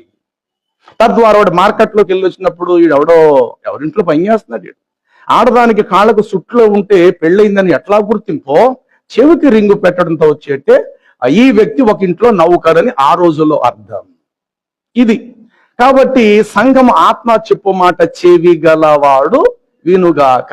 రెండవది, నా ప్రజలు తర్వాత రండి నా మాట వినండి, మీరు వచ్చి విని ఎడల మీరు బ్రతుకుదురు. అంటే చెవి లేకపోతే, అంటే వినే మనస్సు లేకపోతే మరణం. అలాగే చెవికి రింగు అనే మాటకు అర్థం ఏంటంటే నువ్వు నా సొత్తు అని అర్థం. శ్వాస పీల్చుకునేటప్పుడు ఇక్కడ ముక్కు కమ్ము పెడుతున్నావు కదా, దీనికి అర్థం ఏంటంటే యోగ్యమైన దానిని నువ్వు ఆస్వాదించు. దుర్వాసన నీ ముక్కు రంధ్రము గుండా వెళ్ళొద్దు, పాప సంబంధమైనది వెళ్ళొద్దు. ఇలాంటి చాలా అర్థాలు ఉన్నాయి. ఏదో కడియం అంటే కడియమో, ముక్క కమ్మ అంటే ముక్కు కమ్మ అని మీరు అక్షరార్థంగా తీసుకోకూడదు. కానీ దీని వెనకాతల చాలా ఆత్మీయ అర్థాలు దేవుడు దాచుంచాడు. అది ఆత్మ జ్ఞానము చేత అవి విశదపరచబడతాయి. సరే, ఇక్కడ ప్రాముఖ్యమైన విషయం ఏంటంటే దినాన్ని మీకు తెలియపరిచే విషయము కడగబడుట. చెప్పండి ఏంటట? కడగబడుట. ఓకే, హిమము కంటే తెల్లగా నన్ను కడుగుము, హిస్సోపుతో నన్ను కడుగుము. యేసు ప్రభు వారు ఒక మాట చెప్పారు చూడండి, యోహాను శుభవార్త 13వ అధ్యాయము. యోహాను శుభవార్త 13వ అధ్యాయంలో ఈ మాట ప్రభు వారు తెలియపరిచారు. యోహాను శుభవార్త యేసు ఒక తువాలను తీసుకొని, ఎన్నో వచనం అది? 13 4వ వచనము. భోజన పంక్తిలో నుండి ఆయన లేచి ఒక తువాలను తీసుకొని కట్టుకొని అంతటి పళ్ళెములో నీళ్లు పోసి శిష్యులు కాళ్ళు కడుగుట మొదలు పెట్టాను. ఏమంటే ప్రతి సంవత్సరం, నా వైపు చూడాలి, ప్రతి సంవత్సరం పురుషులైనా స్త్రీలైనా పాదశుద్ధి అని ఒక ప్రేమ బంధాన్ని ఇక్కడ ఏర్పాటు చేయటం జరిగింది. మీకు గుర్తుందా? ప్రతి సంవత్సరము నేను పాదశుద్ధి నాకు ఇక్కడ జరుగుతుంది. వాక్యము చెప్పగలిగే దైవజనుడు నా పాదాలు కడుగుతున్నాడు. ఆ చలింపు మీకు ఎవరికైనా గుర్తుంటుందా? మీరు గ్రహిస్తున్నారా? ఎందుకు చేయాలి? మీరేం కిరీటం పెడతారా నా నెత్తి మీద? ఏం ఉద్ధరిస్తారని మీరు అసలు మీకు ఎందుకు చేయాలి? ఎప్పుడైనా మీరు అనుకున్నారా? అరే, ఈ ఆల్ నైట్ ప్రేయర్లో 31st నైట్ వచ్చేసరికి ఇందులో ఒక కార్యక్రమం పాదశుద్ధి, తదుపరి ప్రభు బల్లారాధన. ప్రతి సంవత్సరం డిసెంబర్ మాసం చివరి ఆఖరి దినాన ఈ క్రమము జరుగుతుందని మీలో ఆ చలింపు మీలో ఉంటుందా? మీరేం మర్చిపోతున్నారా? ఒకవేళ గుర్తుంటే గనుక దాని అడుగులు విధానం వేరుగా ఉంటుంది. మీకు గుర్తింపే లేకపోతే మీ ప్రవర్తన, మీ తీరు, మీ అంతరంగల ఉద్దేశాలు మరొకలాగా ప్రయాణం చేస్తాయి. దానికి ఎవరో కాదు సూచన, నీకు నువ్వే సూచన. నీ హృదయాన్ని ఇలా తట్టుకొని ఎలా ఉన్నావు అనేది నిన్ను పరీక్షించుకోవచ్చు. ఇక్కడ కడగబడుతున్నావు, వాక్యం అందించబడుతుంది, కానీ నీ తీరు సంఘానికి ఎంతవరకు ప్రయోజనం? ప్రభు యొక్క పనిలో నీ పాత్ర ఏమిటి? ఎంతవరకు ప్రభు యొక్క కార్యాన్ని నీ కాడిగా నీ నెత్తి మీద, నీ భుజం మీద ఎత్తుకోవడానికి నువ్వు ఇష్టపడుతున్నావు? ప్రభు నిన్ను రక్షించింది వ్యర్థంగా విడిచిపెట్టడానిక? లేదు సుమి. నీ ద్వారా దేవునికి ఒక ప్రక్రియ, ఒక పని ఉంది ఇక్కడ దేవుని సంఘంలో. ఆ పని నువ్వు ఖచ్చితంగా నువ్వు చేసి తీరాలి. అది ఏమిటనేటువంటిది దేవుని సన్నిధిలో గ్రహించినప్పుడు, ప్రార్థించినప్పుడు, సేవకునితో నీకు సహవాసం ఉన్నప్పుడే ఈ వాస్తవాలు నీకు తెలుస్తాయి. నీవేదో 4 మాటలు నేర్చుకో, నేను పెద్ద వీరుణ్ణి, సూర్యుడిని, నేను పాటలు పాడేస్తున్నాను, నా అంత సూపర్ గతి లేదు, ఇంక నేనే సూపర్ గా రిఫరెన్సులు బైబిల్ నేను అందించేస్తాను, నాకంటే టాప్ అనుకుంటే ఎంతో కాలం నీ ఇల్లు నిలబడదు. అనగా నీ ఆత్మీయ జీవితం ఎంతో కాలం నిలబడదు. చచ్చిపోయే వరకు నువ్వు నేర్చుకోవాలి. చచ్చిపోయే వరకు నువ్వు తగ్గించుకుంటూ ఉండాలి ఇక్కడ. చచ్చిపోయే వరకు నువ్వు విధేయత చూపిస్తూనే ఉండాలి ఇక్కడ. చచ్చిపోయే వరకు వాక్యానికి నువ్వు లోబడుతూనే ఉండాలి, అది నువ్వైనా నేనైనా. ఎందుకు అనంటే నువ్వు ఆల్రెడీ కడగబడ్డావు. చెప్పండి, నువ్వేం చేయబడ్డావు? కడగబడ్డావు. కానీ నీకు నువ్వు కడుక్కుంటే యోబు గ్రంథం 9:30 ప్రకారము ఏమని, హిమముతో నన్ను నేను కడుగుకొనినను, సబ్బుతో నేను నా చేతులు కడుగుకొనినను, నీవు నన్ను గోతులో పారవేతువు. కాబట్టి నీకు నువ్వు కడుక్కున్నది నీకు ప్రయోజనం కాదు. నువ్వు కడుక్కోవలసిందల్లా ఏమిటంటే నీ దేహాన్ని మాత్రం నువ్వు కడుక్కో. అది నీకు కావాలి. ప్రతిరోజు నువ్వు మనుషుల మధ్య బతుకుతున్నావు కాబట్టి చక్కగా స్నానం చేసి వస్త్రాలు ధరించుకొని నువ్వు పనికి వెళ్ళాలి, కష్టపడాలి, నీ కుటుంబాన్ని పోషించుకోవాలి. కాబట్టి నీ దేహానికి స్నానం అవసరం. కానీ ఇక్కడికి వస్తే మాత్రం ఇక్కడ జరిగేది ఏంటంటే నీ ఆత్మ కడగబడే విధముగా నీ ఆత్మను ఇక్కడ అప్పగించుకోవాలి. సరే, యేసు ప్రభు వారు చేసిన పని ఏంటో మరలా ముందుకు వెళదాం. అంతటా ఆయన పళ్ళెములో నీళ్లు పోసి ఇలాగ శిష్యులు కాళ్ళు కడుగుట మొదలుపెట్టి తాను కట్టుకున్న తువాలుతో వారి పాదములు తుడిచి మొదలుపెట్టెను. ఇట్లు చేయించు ఆయన సీమోను పేతురు యొద్దకు రాగా, అందుకు సీమోను పేతురు, ప్రభువా నీవు నా పాదములు కడుగుదువా? నీవు నా పాదములు కడగరాదని ఆయనతో వేడుకొనెను. అందుకు ప్రభు సీమోనుకు చెప్పాను, చూడు పేతురు, నేను చేయుచున్నది నీకు తెలియదు కానీ ఇక మీదట తెలుసుకుందామని ఆయనతో చెప్పాను. అందుకు ఆయన పేతురు, ప్రభు నా పాదములు ఎన్నడూ కడగరాదని ఆయనను వేడుకొనెను. అందుకు మరలా యేసు, చూడు పేతురు, నేను నిన్ను కడగని ఎడలా నాతో నీకు పాలు లేదయ్య అని చెప్పు. అందుకు పేతురు, అలాగైతే ప్రభువా నా పాదములు మట్టుకు మాత్రమే కాక నా తలయు నా శరీరము సమస్తము కడిగి వేయమని ఆయనను వేడుకొనెను. అందుకు యేసు, ఒకసారి స్నానము చేసిన వాడు రెండవసారి వాడు స్నానము చేయవలసిన అవసరం లేదు, కానీ వాడు పాదములు కడుగుకున్న చాలని నేను నీతో చెప్పుచున్నాను. ఏమర్థమైంది అంటే, ఒకసారి స్నానం చేసిన రెండోసారి చేయొద్దంటే అలా చేయడం మానేస్తున్నాం మనం. పుట్టిన కాడి నుంచి ఈసారి ఎన్ని వేల సార్లు స్నానాలు చేసామండి. అంటే యేసు ప్రభు మాటను అలాగే అర్థం చేసుకుందాం. ఒక్కసారి స్నానం చేసిన వాడు ఇక రెండవసారి స్నానం చేయక్కర్లేదు అంటున్నాడు. అంటే ఒకసారి స్నానం చేసి జీవితాలంతా మస్తుంటున్నాం మన భూమి మీద. అరే రోజుకి 2 పూటలో 1 పూట 3 పూటలో వేసవిలో స్నానాలు చేస్తున్నాం కదా. కానీ ఇక్కడ ప్రభువు చెప్పిన ఈ మాటలో అర్థం, ఒక్కసారి నమ్మి బాప్తిజం పొందినవాడు, ఒకసారి నమ్మి బాప్తిజం పొంది ఒకసారి కడగబడిన వాడు రెండవసారి స్నానం చేయవలసిన పని లేదు. కానీ తాను ప్రయాణం చేస్తున్నాడు కనుక, బ్రతికి ఉన్నాడు కనుక తన పాదములు కడుక్కుంటే చాలు. ఆ పాదములు అనగా నీ హృదయాంతరంగము. బ్రతుకున్నాం కాబట్టి మన ఆత్మ, బ్రతుకున్నాం కాబట్టి మన ప్రాణం, బ్రతుకున్నాం కాబట్టి మన హృదయం. అంటే ప్రయాణం చేయడానికి కాళ్ళే కదా మనం సహకరించేవి. ఈ జీవనయాత్రను కొనసాగించడానికి పాదాలే కదా మనకు ముఖ్యం. ప్రయాణాలు చేయటానికి పాదములు కడుగుకొనినా చాలు, దేహం అంతా కడుక్కోకలేదు. అలా చెప్పి దేహాన్ని కడుక్కోవడం మానేస్తున్నామా ఏంటి? లేదే, 3 పూటలు స్నానాలు చేస్తున్నాం కదా. అలాంటిది ప్రభు ఒకసారి స్నానం చేసిన రెండోసారి స్నేహితుడంటే నిజంగానే అలా చేయడం మానేస్తున్నామా? కాదే. అనగా ఒక్కసారి నమ్మి బాప్తిజం పొందినటువంటి నీవు మరలా రెండవసారి ఇంకో చర్చికి వెళ్ళి ఆ చర్చిలో బాప్తిజం పొందాను కన్నా కానీ సరే ఇంకా లేదు, మళ్ళీ నాకు బాప్తిజం ఇచ్చాడు. కొంతమంది నన్ను అడుగుతుంటారు, నో, ఒకసారి పొందావు, ఆ సేవకుడు మంచోడో చెడ్డోడో అది వదిలే, చేయి హస్తం ఇది ఇక్కడ ముఖ్యం కాదు. కానీ ఆ రోజు బాప్తిజం పొందినాడు, ప్రభువా నేను పాపిని, ఈ దినం నుండి నీ బిడ్డను అవుతున్నాను, నన్ను నీ బిడ్డగా చేర్చుకో, నా పాపాలు కడిగివే అని చెప్పి అంతరంగంలో విశ్వసించి బాప్తిజం పొందే చూసావా, అది నీకు చాలు. కొంతమంది ఇక్కడ బాప్తిజం పొంది పనికి మాలిన వాళ్ళు యోర్దాన్ నదిలోకి వెళ్ళి కూడా బాప్తిజం పొందుతుంటారు. దయ్యాలు పట్టేసి సేవకుల్ని, అంటే యోర్దాన్ నదిలో పొందెత్తే దేవుడు పరలోకి డైరెక్ట్ ఇచ్చేస్తాడు మనకేమన్నా. అక్కడ యోర్దాను నీళ్ళు ఇచ్చిన ఆ దేవుడే ఇక్కడ కూడా మనకి ఇచ్చినటువంటి తుంగభద్ర, కావేరి, గంగా, యమున ఈ నదులన్నీ ఇచ్చింది కూడా ఆ దేవుడే. అక్కడ నీళ్లు తాగే వాళ్ళకి దాహం తీరుతుంది, ఇక్కడ మన నీళ్లు తాగి మనం కూడా దాహం తీరుతుంది. యోర్దాను నీళ్ళు నదిలో మూర్తి ఎవడండి పరలోకం ఇచ్చేస్తని చెప్పాడు ఎవడన్నా? యేసుప్రభు పుట్టింది ఆ ప్రాంతం కాబట్టి అక్కడ యోర్దాను నది ముఖ్యమైనది కాబట్టి అక్కడైనా బాప్తిజం పొందడం. అదే కనుక రాజమండ్రిలో యేసుప్రభు పుట్టినట్టు గోదావరిలో తీసుకుంటాడని బాప్తిజం.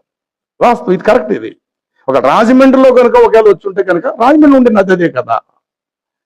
కాబట్టి యోర్దాను నదిలో మీరు బాప్తిజం పొందండి, నేరుగా మీరు పరలోక. ఎంత సోది మాటలు సేవకులు చెప్పి సంఘాన్ని భ్రష్టు చేస్తున్నారు. ఒక్కసారి స్నానము చేసిన వాడు మరల రెండవసారి అక్కర్లేదు. కాళ్ళు కడుగుకుంటే చాలు అన్నాడు. అంటే అర్థం ఏంటంటే నువ్వు జీవించటానికి, ప్రయాణం చేయడానికి పాదాలే ముఖ్యమైనవి కాబట్టి నీ అంతరంగాన్ని దినదినము వాక్యం చేత కడుక్కో. కానీ ఇక్కడ ప్రభు చెప్తూ ఒక మాట అన్నాడు. కింద వచ్చినానికి వచ్చేసరికి నేను మీకు చేసినట్లు చదవాలి. ఎన్న వచ్చిన అది, నేను మీకు చేసినట్లు మీలో మీరు ఒకరికి ఒకరు అలాగూ చేసుకొనుడి. ఎన్న వచ్చిన అది 13వ అధ్యాయం. మీరు చెప్తున్న మాటలు తీసేకూడదు, పక్కన పెట్టుకుని ఉంచుకోవాలి దాన్ని. 13వ అధ్యాయం యోహాను సువార్త. ఇప్పుడు నేను చేస్తున్నది మీకు తెలియదు, ఇక మీద తెలుసుకుందరు అన్నట్టు నేను మీకు చేసినట్లుగానే. అంత చేపా చెప్పాలి, చదవాలి వెంటనే. నేను మీకు చేసిన ప్రకారముగా అమ్మా ఎస్ మీరు చెయ్యవలనని మీకు మాదిరిగా ఇలాగొచ్చింది. అంటే ఏమర్థమైంది మీకు? అంటే మీలో మీరు ఒకరి పాదాలు మీరు కడుక్కోవాలి, సేవకుడు కాదు కడిగేది. ఇది వాస్తవం, నాకు ఎప్పటి నుంచో తెలిసి వాక్యం. కానీ సంఘానికి సేవకుడికి, సేవకుడికి సంఘానికి మధ్య భేదాలు ఉండకూడదు. ప్రేమ మీ మధ్యలో పుట్టాలి. ఇది క్రమం. ఈ కారణము చేత అది అన్ని చోట్ల జరగదు. ఇప్పుడు ఒకవేళ మీరు ఇక్కడ ఈ పెద్ద మందిరం ఉంది కదా, అక్కడ పోండి, వెళ్ళిపోయి ఒకసారి జనవరి 31st నైట్ మా పాదాలు కడగండి అని చెప్పండి, చూద్దాం ఒకసారి కడుగుతారు లేదో. అసలు మీరు ఎవరు కూడా పట్టించుకోరు.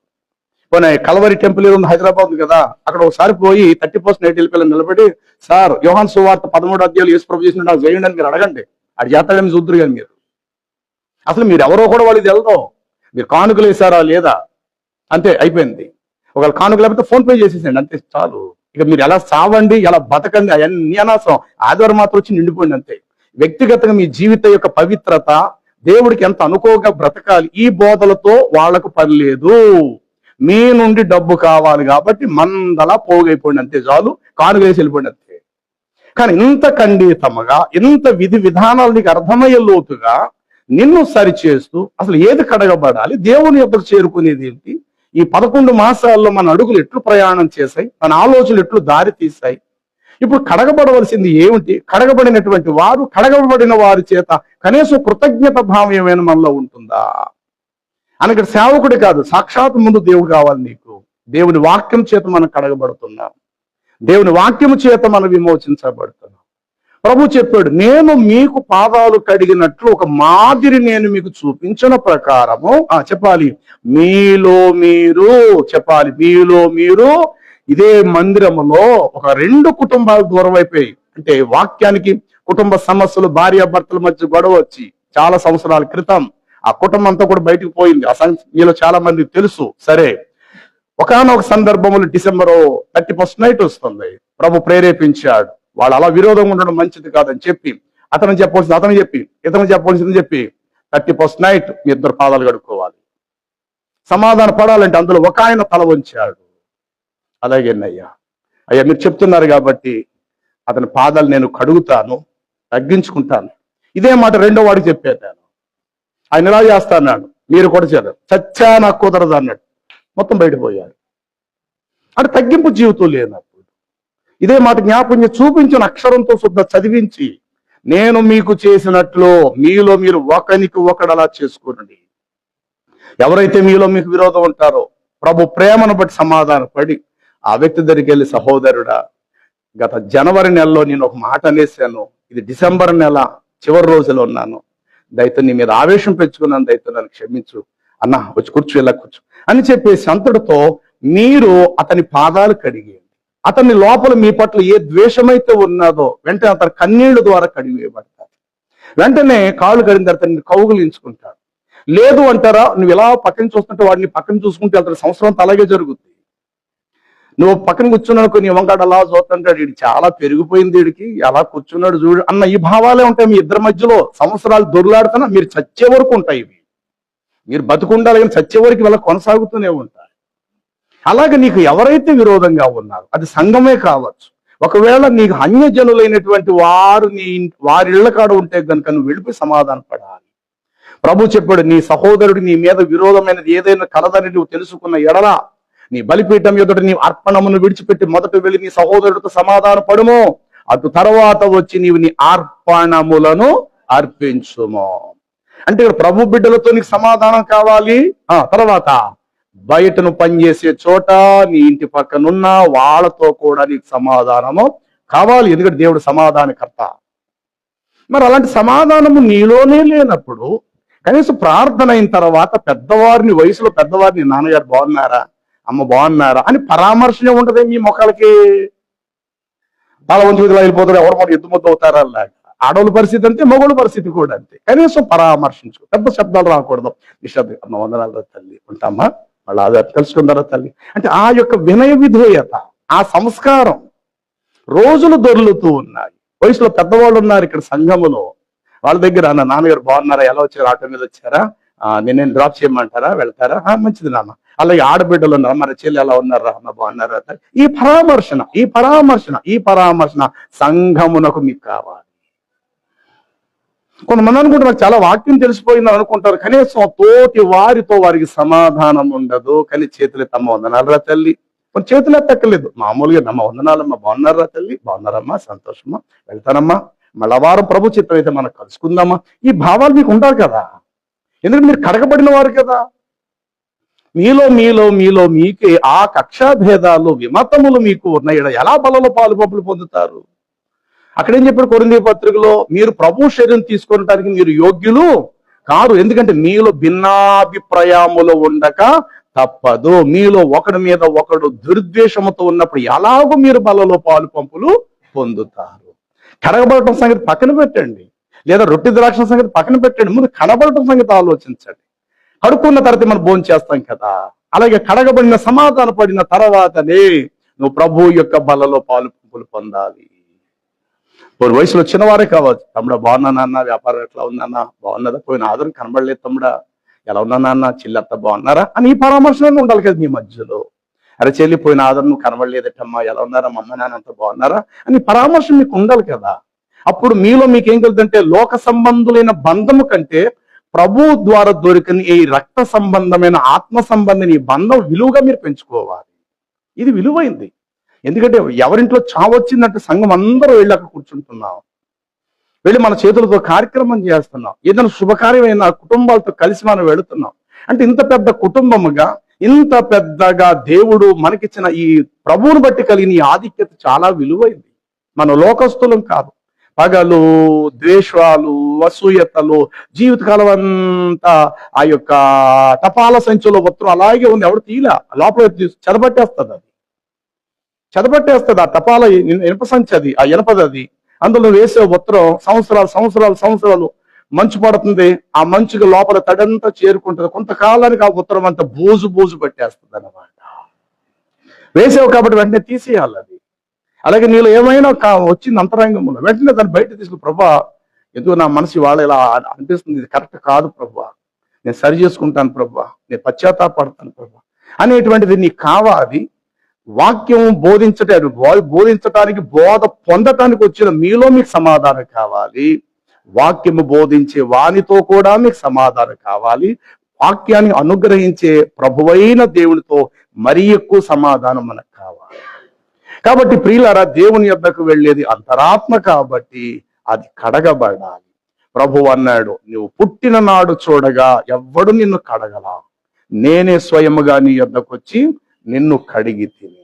కాబట్టి చూడండి, మరొక మాట జ్ఞాపకం చేస్తున్నా. ఇర్మియా గ్రంథము 4వ అధ్యాయము 14వ వచనము, యెరూషలేమా యెరూషలేమా, నీవు రక్షింపబడినట్లు నీ హృదయములో నుండి చెడుతనమును చెప్పాలి. ఏం కడిగేసుకోనము? చెడుతనము. దాఖలు కడిగేసుకుంటాం, బట్టలను కడిగేస్తాం, ఉతుకుతాము, ఇల్లు గుమ్మాలు కడిగేసుకుంటాం, ఓకే బాగానే ఉంది. వాటి కంటే మరీ ముఖ్యమైనది అసలు ఇల్లు నువ్వే. అసలు ఇల్లు నువ్వే. నీ ఇంట్లో చాలా పాత్రలు ఉన్నాయి, చాలా గిన్నెలు ఉన్నాయి, వీటిని కడుక్కోవాలి. యెరూషలేమా యెరూషలేమా, నీవు రక్షింపబడినట్లు నీవు నీ హృదయములో నుండి చెప్పాలి. నీ హృదయములో నుండి, ఎస్, మనుషుని హృదయములో ఉన్న ఈ చెడ్డవని మార్కు సువార్త 7వ అధ్యాయం 21వ వచనం వెంటనే తీయాలి. మార్కు సువార్త 7వ అధ్యాయం 21వ వచనం ఈ మాట రాయబడి ఉంటుంది. లోపల నుండి అనగా మనుషుని హృదయములో నుండి దుర్రాలోచనలు, జారత్వములను, అమ్మా, దొంగతనము, నరహత్యలు. ఒక నిమిషం నా వైపు చూడండి. చేయి దొంగతనం చేసింది కదా, పరస కొట్టేసింది అనుకోండి. చేయి తప్పు చేసింది కాదు ఇక్కడ.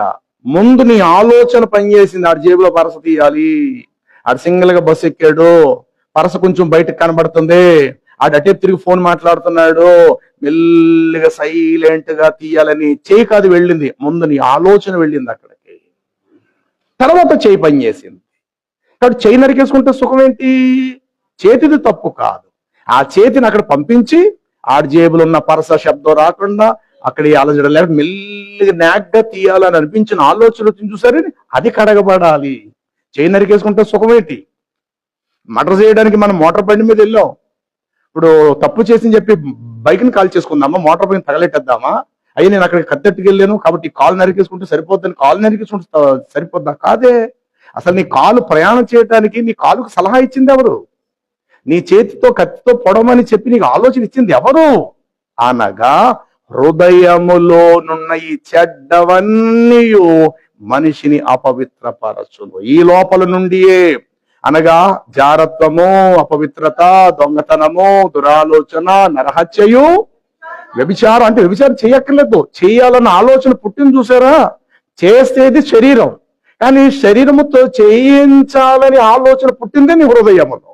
ఇప్పుడు కడగవలసింది నీ శరీరం కాదు. ప్రతిరోజు నువ్వు స్నానం ఎలా చేస్తున్నావు కదా, వ్యభిచారం చేసి వచ్చినా కడిగేసుకుంటూ పోయే ఒక దెబ్బతో, అది ముఖ్యం కాదు ఇక్కడ. అసలు అది చేయాలని కోరిక నీలో పుట్టింది కదా, అది ఎక్కడి నుంచి పుడుతుంది? ఏ చోటు నుండి నీ చేత పని చేయించడానికి కారణమైందనంటే హృదయములో నిండిన దానిని బట్టే నోరు మాట్లాడను, హృదయములో ఉన్న దానిని బట్టి మనుషుడు అపవిత్రుడగును. కాబట్టి యెరూషలేమా, ఓ యెరూషలేమా, నీవు రక్షింపబడినట్లు నీ హృదయములో నుండి ఎప్పుడైతే అది కడిగేసుకుంటావో, నాయందు విశ్వాసం నుంచి వాడు లేఖనములు చెప్పినట్లు వాడి హృదయములో నుండి జీవధారలు బయలుదేరును. ఈ అనుభవం కావాలి. వాని కణుపులో నుండి జీవజలప బుగ్గలు పారునన్నట్లు వాడి హృదయములో నుండి జీవధారలు బయలుదేరును. వ్యర్థమైన బయటికి రావద్దు. అసలు వ్యర్థమైన బయటికి రాకూడదంటే అసలు ముందు వ్యర్థమైన నీ మనసులోకే రానియకూడదు. మనసులోకి ఎప్పుడైతే వచ్చిందో ఆ మనసు నీ శరీరాన్ని నడిపిస్తుంది. కొడిచే కొట్టే అని కొట్టి ఏం తప్పులేదు కొట్టే అని చెప్పేసి ప్రోత్సహిస్తుంది. నీ చెయ్యి వాడిని కొట్టేస్తుంది. పొడిచే ఒక్క పోటు పొడిచే అని ప్రేరేపణ వస్తుంది. ఆ ప్రేరేపణతో చెయ్యి వాడిని పొడి చేయడం జరుగుతుంది. ఇప్పుడు చెయ్యి తప్పు చేసినట్టు మాత్రం చెయ్యిని నరికేసుకుంటే శిక్ష పోయినట్టు కాదు, నీ పాపానికి క్షమాపణ కలిగినట్టు కాదు. ఈ చేతికి సహకారం అందించింది నీ హృదయం. దయచేసి నెల, సంవత్సరం చివరి దినాల్లో మనం ఉంటున్నాం. గత ఆదివారం చెప్పాం కదా, ఈ 4 ఆదివారాలు ఇదే క్రమము సరి చేయబడ్డానికి. పోయిన ఆదివారం ఏం చెప్పాం మీకు వాక్యము? ఘనమైన వాటిలో కూడా దైవ బిడ్డలో ఘనహీనమైన ఎంచుకుంటే యోగ్యత. ఘనత వస్తుంది కదా అని ఇంకా ఘనతకు పరుగులెత్తకుండగా ఘనతలో కూడా ఘనహీనమైనది ఎంచుకో, అదే నీకు విలువ.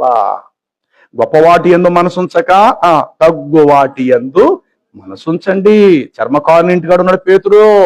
యొప్పేలో అద్భుత కార్యం జరిగింది, తబితాన్ని చిన్నది బతికింది. అలా అని చెప్పి అతడు అక్కడే ఉండిపోయే ప్రయత్నము చేయలా. మరలా ఎక్కడికి వచ్చాడు అంటే మహానుభావుడు చర్మకారునింటికి వచ్చాడు. చర్మకారునింటికాడు పెద్ద ఏసీ రూమ్ ఉంటుందా?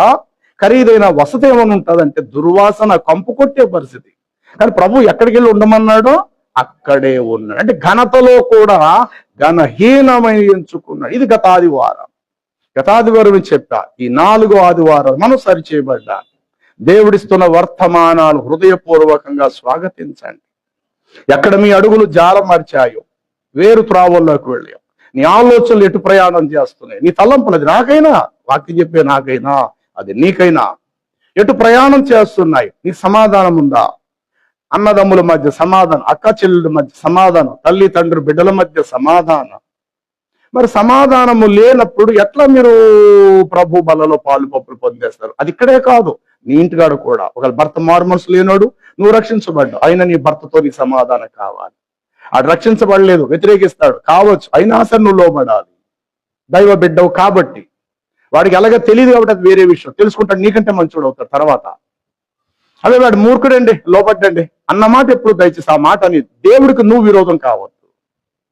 అతడు నీ భర్త, నీతో పాటు 4 బిడ్డలు తండ్రి అయ్యాడు, ఇంతవరకు నిన్ను పోషించాడు. కానీ అతడు మూర్ఖుడే కావచ్చు, అయినా అతడు నీ భర్త. నీ భర్తను ప్రేమించాలి, నీ భర్త మాట జవదాటద్దు, నీ భర్తకు నువ్వు లోబడాలి. అలాగే భార్య విధేయురాలింది, భర్త ఏమో అవిధేయుడయ్యాడు. ఇప్పుడు ఒకవేళ భార్య మూర్ఖురాలు, భర్త యోగ్యుడై ఉండొచ్చు, మందిరానికి భర్తే వస్తాడు, భార్య రాదు.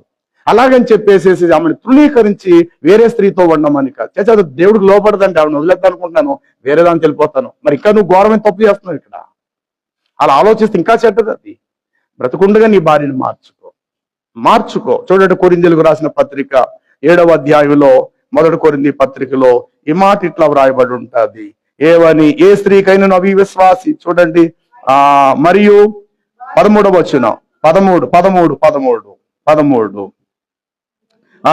మరి ఏ స్త్రీకైనా అవిశ్వాసిన భర్తయుండి ఆమెతో కాపురం చేయి ఇష్టపడిన ఎడల ఆమె అతన్ని పరిత్యాపింపకూడదు. అయితే అవిశ్వాసి అయినటువంటి భర్త భార్య యొక్క విశ్వాసమును బట్టి, పరిశుద్ధతను బట్టి పరిశుద్ధపరచబడును. అవిశ్వాసురాలైన భార్య విశ్వాసి అయిన భర్తను బట్టి పరిశుద్ధపరచబడును. అలా లేకపోతే మీ బిడ్డలు త్రావు తప్పుతారు, అనగా లేని ఎడల మీ బిడ్డలు అపవిత్రులై ఉంటారు. కాబట్టి కుటుంబంలో సమాధానం, భార్యాభర్తల మధ్య మీకు సమాధానం కావాలి, అన్నదమ్ముల మధ్య మీకు సమాధానం కావాలి. భర్త నీకు ఏది తీసుకొచ్చి పెట్టాడు, దాంతో నువ్వు తృప్తి పొందు. లేదని చెప్పి అతని మీద నువ్వు కేకలేయటానికి నీకు రైట్స్ లేవు. అతడు కష్టపడితే చేతికి ఎంత జీతం వచ్చిందో అదే నీకు ఇస్తున్నాడు, దాంతో నువ్వు తృప్తిపడు, దాంతో కుటుంబాన్ని పాలించు. అంటే నీతో కాపురం చేయనపాయ్, నా కొంప పోతాను నేను అన్నమాట దయచేసి నువ్వు ఎప్పటికి కూడా ఆ మాట నువ్వు అనరాదు. కాబట్టి అవిశ్వాసురాలైన భార్య విశ్వాస యొక్క భర్తను బట్టి పరిశుద్ధపరచబడుతుంది. అలాగే విశ్వాసురాలైనటువంటి భార్యను బట్టి అవిశ్వాసి అయిన భర్త కూడా పరిశుద్ధపరచబడతాడు, ఒకానొక రోజు రక్షించబడతాడు. కాబట్టి పేతురు రాసిన పత్రికలు మాట్లాడాడు. 2వ పత్రిక చూడండి, 3వ అధ్యాయం అనుకుంటే, 1వ పత్రిక గాని, జడలు వల్లు కొనుటయు, నగలు పెట్టుకొనుటయు, వెలుపట అలంకారం మాత్రమే మీకు అలంకారం కాక, చూడండి 3వ అధ్యాయం 1వ మాట, అటువలే స్త్రీలారా మీరు మీ స్వపురుషులకు లోబడి ఉండండి. అందువలన వారిలో ఎవరైనా వాక్యమునకు అవిధేయులే గనుక అయ్యుంటే వారు భయముతో కూడిన మీ పవిత్రమైన ప్రవర్తనను చూచి అసలు వాక్యం చెప్పకుండగానే మీ నడవడిక చేత తమ భార్యలు వాక్యము లేకుండగానే వారిని సులభముగా దేవుని యొద్దకు రాపట్టవచ్చును. అయితే కేవలం సింగారించుకున్నట్లు జడలు అల్లు కొనుటయు, బంగారు నగల పెట్టుకొనుటయు, వస్త్రములు ధరించుకొనుటయు, వెలుపటి అలంకారణ మీకు అలంకారంగా ఉండకుండా సాధువైనటువంటిదియునో మృదువైనటువంటిది గుణమును అక్షయ అలంకారము మీ హృదయమునకు అంతరంగ స్వభావం మీకు అలంకారణముగా ఉండాలి. ఇది మాత్రమే దేవుని దృష్టికి మిగులు అదనమాట అండి. కాబట్టి పూర్వ స్త్రీలు ఏమని పిలిచేవారు భర్తల్ని?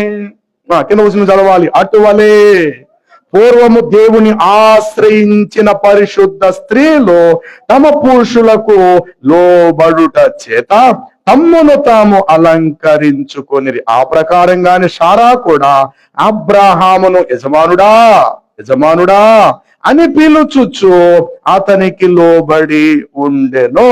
మీరు కూడా ఆ విధంగా యోగ్యంగా పిలిస్తే, నడుచుకోగలిగితే, ఏ భయమునకు వెనకకు ఉన్న ఎడల శారాకు మీరు ఒక విధంగా పిల్లల వంటి వారవుతారు. ఎన్ని విలువైన అర్థమైతో కూడిన మాటలు దేవుడు చెప్తున్నాడు. అండ్ ఈ రోజు అసలు విలువలు లేవండి. పేరు పెట్టి పిలుచుకుంటారు. ఎరా ఎక్కడున్నావురా, బేగ రారా, ఆకలేస్తుంది, వచ్చినప్పుడు బిర్యానీ పట్టుకొని రారా అని భర్తను అదేదో గొప్ప ప్రేమ అనుకుంటారు.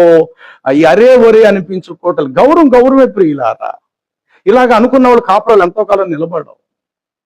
దీనికి కూడా ఎవడో ఫోన్ చేసి, ఏంట్రా ఏం చేస్తారని, మీ భర్త బిర్యానీ పట్టరాలదా, నేను పట్టరమ్మంటే పెట్టారండి, బిర్యానీ పట్టుకుని వస్తాను రా, ఉన్నావా సింగిల్ కట్టే తీసుకురారా అంటదా అండి కూడా. అది గౌరవం కాదు, అది సంస్కారం కాదది. ప్రపంచ దేశాల్లో, భారతదేశంలో చాలా గౌరవ పదాలు ఉన్నాయి, చాలా విలువలు ఉన్నాయి. ఇక్కడ మనం పుట్టినందుకు తలుపు చాటు నుండే మాట్లాడాలి, నేరుగా వచ్చి మాట్లాడకూడదు. భర్త మాట్లాడుతున్నప్పుడు భర్త మాటకు అడ్డొచ్చి ఆగండి నేను చెప్తాను నీకే అన్న మాట అన్నది. భర్త మాట్లాడుతున్నప్పుడు భార్య నోరు మూసుకుని పక్కకెళ్ళిపోవాలి. ఎవరైనా వచ్చి అమ్మా మీ ఇంటి ఆయన ఉన్నారా అంటే, అయ్యా బయటికి వెళ్ళారు, లేకపోతే స్నానం చేస్తున్నారు, ఉండండి, అంతే. ఈ గౌరవాలు అనేవి అన్ని దేశాలతో పాటు మన దేశంలో కూడా ఉన్నాయి. కానీ ఎందుకు అవి రాను రాను కోల్పోతూ ఎలాంటి పరిస్థితికి వచ్చేసిందంటే, ఏంట్రా ఏం చేస్తున్నావురా, త్వరగా రారా, నాకు ఆకలిస్తుందిరా అంటే, వచ్చేస్తున్నాను రా బేబీగా అని ఆడు. ఇలాంటి మాటలు ఎక్కడికి వెళ్ళిపోతున్నాయి? శారా అలా అనలేదే అబ్రహాం విషయంలో. నా యజమానుడా, ఎవరిని పిలిచిందటండి? నా యజమానుడా, నా భర్త, నా స్వామి, నా ప్రభువు అన్నట్టు భర్తకి ఇవ్వాల్సిన ఆ విలువను భార్య ఇవ్వాలి. భార్య విషయంలో భర్త తన సొంత శరీరమునకు వలే భార్యను తన భర్త ప్రేమించాలి. ఎందుకంటే ఈ శరీరం నుండి స్త్రీ వచ్చింది కాబట్టి పురుషుడు తన శరీరాన్ని ప్రేమిస్తున్నట్లు తన భార్యను ప్రేమించాలి. ఎందుకంటే ఈ శరీరం నుంచి వచ్చింది కాబట్టి ఆడది. అలాగే ఈ శరీరం నుంచి నువ్వు వచ్చావు కాబట్టి, నీకు శరీరం ఇచ్చింది పురుషుడు కాబట్టి, పురుషుడికి స్త్రీ ఏమవ్వాలంటే లోబడాలి. ఈ శరీరం నీలోంచి వచ్చింది కాబట్టి ఆ శరీరాన్ని కూడా నీ శరీరంకు వలె ప్రేమించాలి. పురుషుడు తన భార్యను ప్రేమించాలి, స్త్రీ అయితే తన భర్తకు బద్ధురాలై లోబడి. ఎందుకంటే నువ్వు అందులోంచి వచ్చావు. అసలు పురుషుడు లేకపోతే నువ్వు ఎక్కడి నుంచి వస్తావు? పురుషుడు లేకపోతే ఎక్కడి నుంచి వస్తావు? ఆదాము నుండి మనం పుట్టినమే, కానీ ఆదాము కూడా అవ్వ కూడా స్త్రీ నుండి పురుషుడి నుండి కలిగెను. ఆ తర్వాత అందరు కూడా స్త్రీ నుండి మనందరం వచ్చిన వారు, అంటే వాళ్ళిద్దరు దాంపత్య జీవితం ద్వారా. కాబట్టి దయచేసి ప్రియులారా, సంవత్సరం చివరి మాసములు ఉన్నాం. ఈ 4 నెలలు మరలా నూతన సంవత్సరానికి మనం చేరుకునేసరికి ఒక వినూతనమైన వ్యక్తిగా, సంపూర్ణ పురుషునిగా, అంతరంగ స్వభావము మిగులు దేవునికి అంగీకారంగా ఉండాలి. నెంబర్ 1, నీలో భేదాలు, అసూయతలు, కక్షలు, విమతములు అవి ఏమైనా సరే నీ మనస్సులో ఉంటే వాటిని నువ్వు కడుక్కోవాలి. ప్రతి సంవత్సరం పాదశుద్ధి పాదశుద్ధి పాదశుద్ధి జరుగుతుంది జరుగుతుంది జరుగుతుంది. కానీ ఏం ప్రయోజనం? నువ్వు ఏం ఉపయోగము? సంఘముతో నీకున్న సత్సంబంధం ఏది? సంఘములతోటి వారితో నీ పరామర్శం యొక్క పిలుపేది? దైవికమైనటువంటి విలువైన అర్హతలు ఏమైపోయినాయి నీ జీవితంలో? అరే సంఘముగా ఒక కుటుంబం కదా. ఒక చేతికున్నదంటే 5 వ్రేలు ఉన్నట్టే అన్నం తినేటప్పుడు ప్రతి మెతికి ప్రతి వ్రేలు టచ్ అవుతుంది కదా. ఎలా అన్నం కలుపుతున్నావు అంటే ముద్దంతా కలుపుతుంటే అందులో ప్రతి వ్రేలు పోతుంది, వేరే విషయం. లేదంటే ఉన్నాయి కదా 5 వ్రేళ్ళు. 5 వ్రేళ్ళు కలుపుతున్నప్పుడు 5 వ్రేళ్ళు కూడా పనిచేయాలి. ఒక వస్తువును ముట్టుకున్నావంటే 5 వేలు గుప్పుడుతో అలా మనం ముట్టుకోవాలి. ధర్మం చేస్తున్నామంటే 5 ఏళ్ళు కలిసి దానం చేయాలి. ఒక బరువు మోస్తున్నామంటే 5 ఏళ్ళు. ఇది ఎట్లా సాధ్యమో? అరచేతిలో 5 వేలు ఉన్నట్లు సంఘములో మనం అనేకులుగా ఉన్నాం. మనము నీ యొక్క ప్రేమ, నీ యొక్క విమతము, నీ యొక్క వినయ విధేయత దేవునికి అనుకూలంగా తోటి వ్యక్తితో నీ వ్రేలు పంచుకొని 5 వ్రేళ్లలో నేను ఒక వ్రేలును సుమా అని నిన్ను నువ్వు భావించుకోవాలి. అలా లేకపోతే మన ఆత్మకు కాస్త మనము భంగపరుచుకునే వారం అవుతామేమో. ఆ స్థితి మనం తెచ్చుకోకుండా ఉండాలి. చూడండి, మత్తయి సువార్త 6వ అధ్యాయము 16వ వచనాన్ని మీరు గమనిస్తే యేసుక్రీస్తు ప్రభువారు 17వ వచనములో అంటాడు, నీవు ప్రార్థన చేయనప్పుడు లేక నీవు ఉపవాసం ఉన్నప్పుడు అమ్మా వేషధారుల వలె ఉండవద్దు, కనబడవలనని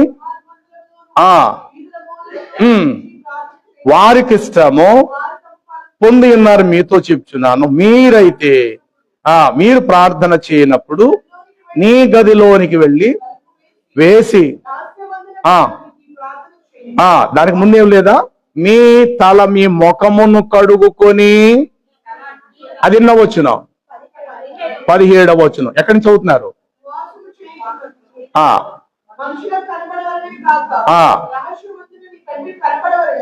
17వ వచనం చదవండి చాలు మాట.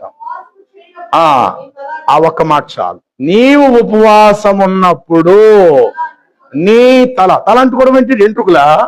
నో, ఇక్కడ నీకు వచ్చే ఆలోచనలు, తల వెంట్రుకలు ఎన్ని ఉన్నాయో దావీదేమంట అదే మాట్లాడు. దేవా, నా దోషములు నా తల వెంట్రుకల కంటే, చెప్పాలి, నా తల వెంట్రుకల కంటే మించి ఉన్నవి నేను చేసిన పాపాలు. మరి తల అంటుకోవడం అంటే అర్థం ఏంటి? అంటే కుంకుమ పూసి తెచ్చుకుని 100 రూపాయలు షాంపూ తెచ్చుకోవాలి కడిగేసుకోమని అర్థమా? నో, ప్రభు చెప్పిన ఆంతర్యార్థం అది కాదు. నీ తల చెప్పాలి, నీ తల అంటుకొని ముఖం కడుక్కోవడం ఏంటి? పడుదొంకోమన్న బ్రష్ ఎట్టి అంటే అని చెప్పాలి మనకి. నో, ముఖంలో కొన్ని పార్ట్స్ ఉన్నాయి. చూసేది ఇక్కడే ఉంది, బతకడానికి గాలి పీల్చుకొని వాసన చూసేది ఇక్కడే ఉంది, తినేది ఇక్కడే ఉంది, తర్వాత మాట్లాడేది కూడా ఇక్కడే ఉంది, వినేది కూడా ఇక్కడ ఉంది. ఈ తల భాగములో నీకు కావాల్సిన అన్ని దాచిపెట్టాడు. చూచుట, వినుట, మాట్లాడుట, ఆలోచన చేయుట, ఇవన్నీ యొక్క శిరస్సు నుండి ఇవన్నీ కీళ్లకు నరాలు కండరాలుగా దేహమంతా పనిచేస్తున్నాయి ఆ యొక్క అవయవాలని. ఇక్కడ బ్రెయిన్ లో ఒక్క చిన్న అవగింజంత బ్లడ్ క్లాట్ అయితే చేయి పనిచేయదు, కాలు పనిచేయదు, ఉండవలసిన మూతిలా పక్కకు తిరిగిపోదు, ఉండవలసిన స్థానంలో ఉండదు. ఏం బాబు ఈయనకి ఇలా ఏమైంది? Blood clot అయిందటండి. బ్రెయిన్ లో రక్తపు చుక్కలు, చిన్నవి రక్తపు ఆ యొక్క మచ్చలు ఉన్నాయండి. తద్వారా ఇతనికి పెరాలసిస్, కాలు చేపడిపోయింది. ఇక్కడ బ్రెయిన్ డెడ్ అయింది, తద్వారా ఇతనికి నరాలు, కండరాలు, తర్వాత ఎముకలు కూడా పనిచేయటం లేదు, నడుము స్పర్శను కోల్పోయాడు. కాబట్టి బుర్రలోని శిరస్సులో దాచిపెట్టి, ఈ శిరస్సును ఎవరి స్థానంలో పోల్చుంటే సంఘమునకు క్రీస్తు శిరస్సు. కాబట్టి సంఘం అనే దీనిలో కన్నులు ఉన్నవి, చెవులు ఉన్నవి, నాలిక ఉన్నది. ఒక చోట అంటాడు, అతడు ప్రమాణము చేసిన నష్టము కలిగినను, అంటే దేంతో చేసే పనిది? నాలుగుతో చేసే పని. వారి పెదవుల కింద సర్ప విషం ఉంది, అంటే ఎక్కడున్నవి? ఇక్కడున్నాయి. వారి నోటి నిండా శపించుటయు పగయు ఉంది, ఎక్కడున్నది? ఇక్కడ ఉంది. వారు వ్యర్థమైన విని నన్ను వ్యర్థముగా ఆరాధిస్తున్నారు, అంటే వినుట అనేది ఎక్కడుంది? ఇక్కడే ఉంది. వారు చూడకూడ వాటి వ్యర్థమైనవి చూచుచు, అంటే ఎక్కడుంటది? కంట్లో ఉంది. కాబట్టి ముఖము కడుగుకొని అంటే సబ్బులు చిల్ల కడిగేసుకోమని కాదు ఇక్కడ అర్థం. ఒక్కొక్క మాట వెనకాతల ఆలోచించిన పరిశుద్ధాత్మ దేవుడు ఇచ్చే వివరణ విలువైనది. నీ తల అంటుకొని నీ ముఖము కడుగుకొని అప్పుడు రహస్యమందు చూచు నీ తండ్రి దగ్గరకు వచ్చి నువ్వు ప్రార్థన చేయి. కాబట్టి సహోదరుడా, ప్రతి సంవత్సరము చివరి దినము నీ పాదములకు శుద్ధి కలుగుతుంది. ఎస్, అంటే నువ్వు జీవితం బ్రతుకున్నావు కాబట్టి ఒక్కసారి స్నానం చేసిన వాడు రెండవసారి స్నానము చేయని అవసరం లేదు. అతని పాదములు కడుగుకొనినా చాలు, అదే నీకు జరుగుతుంది. కానీ వాస్తవానికి అది సేవకుడు చేసే పని కాదు. నిజంగా చెప్పాలంటే మీలో మీరు ఒకరికి ఒకరు అలాగూ చేసుకొని, కానీ అంతకంటే ఇంకొక మెట్టు తగ్గించుకొని నీకే సేవకుడు పనిచేస్తుంటే నీకెంత విధేయత కావాలి, నీకెంత లోబడేటువంటి ఆ మంచి మనసు నీకు కావాలి. సంఘముతో, వాక్యం బోధించే సేవకునితో నీకు ఆ సత్సంబంధం ఉండాలి, తెగిపోకూడదు. ఏ చిన్న కష్టం వచ్చిన వెంటనే ఫోన్ చేసి, దైవజనుడా నేను ఈ ఆపదలో ఉన్నాను అయ్యా, నా కొరకు ప్రార్థన చేయండి అయ్యా, ఆ ఇంట్లో చిన్న పరిస్థితి ప్రతికూలంగా ఉంది అయ్యా, మీరు ఊళ్ళో ఉంటే వచ్చి ఇంట్లో అడుగు పెట్టి ప్రార్థన చేయండి అయ్యా. ఇది క్రమం అండి. ఏదో 4 మాటలు నేర్చేసుకుని కాళ్ళు ఎగరేసేది పెద్ద వీరుణ్ణి అయిపోయినట్టే కుదరదు. ఇక్కడ నువ్వు చచ్చిపోయే వరకు, బాప్తిజం పొందింది ఇక్కడే కాబట్టి చచ్చిపోయే వరకు నువ్వు ఇదే చూపాలా, నువ్వు లోబడాలా. ఇవి దేవుడికి ఇష్టమైనటువంటి యాగములు. అర్పించే అర్పణముల కన్నా, హోమముల కన్నా, బలుల కంటే ఇవి లోబడటం అనేది ఇంకా విలువైంది.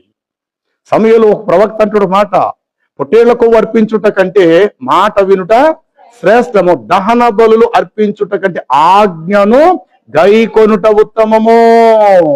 నీలో నీవేలాగ మూర్ఖముగా అవివేకపు పని చేసితివి. కాబట్టి ప్రియులారా, అది నేనైనా దేవుని మాటకు లోబడాలా, వాక్య వింటున్నా నీవు లోబడాలా. వెళ్ళేటప్పుడు సమాధాన పడి వెళ్ళాలి. ఎవరైనా ఒకవేళ రాకపోతే, ఏ కారణం చేత రాలేకపోయారనేది వారిని పరామర్శించండి. ఒక 2 ఆదివారాలు 3 ఆదివారం వచ్చినప్పుడు ఒక గత 2 వారాలు రాలేదురా, ఆయన ఆరోగ్యం బాగోలేదా ఏంటి, కానీ సేవకులకు చెప్పారా? కారణం ఏమిటి? ఈ పరామర్శ మీకు కావాలి. ఎందుకంటే ఒక కుటుంబం రేపన్న రోజు నువ్వు దేవుడి దగ్గరికి వెళ్ళబోతుంది. అది నువ్వైనా నేనైనా వెళ్ళదు. నాకు వాష ఉంది, మీకు వాష ఉంది. కాబట్టి నేనైనా కడగబడితేనే, నువ్వైనా కడగబడితేనే ప్రభు రాజ్యానికి ప్రభు చేర్చుకుంటాడు. కాబట్టి దావీదు చెప్పినటువంటి ఆ మాటలో, హిమము కంటే తెల్లగా నన్ను కడుగుము, సోపుతో నా పాపములు పోవునట్లు నన్ను పవిత్రపరచుము. యెషయా గ్రంథము 9వ అధ్యాయము 14వ వచనంలో ఈ మాట అంటాడు, మీ చేతిలో రక్తము చేతను మీ కవి చాలా గొప్పవాడే. అతడు కడుక్కోవాలంటే మంచి వెన్నతో, పాలతో, దేంతోనైనా కడుక్కోగలుగుతాడు. అంత ధనవంతుడే కదా రాజు. అలాంటిది దేవుని పాదాల దగ్గర ప్రార్థింపడయ్యా, ఒక పురుగు వంటి వాడు, నువ్వు కడగకపోతే నన్ను నేను కడుక్కోలేను. నువ్వు కడగకపోతే నాకు విమోచన లేదు స్వామి, నన్ను కడుగయ్యా అనంటూ ఒక మాట అన్నాడు. నీ సన్నిధి నుండి నా ఆత్మను త్రోసివేయక, సమ్మతి గల మనసు నాకు మరల దృఢముగా దయచేసి నాలో పుట్టించయ్యా. నీ సన్నిధి నుండి నన్ను త్రోసివేయక, బయటకు పారేక.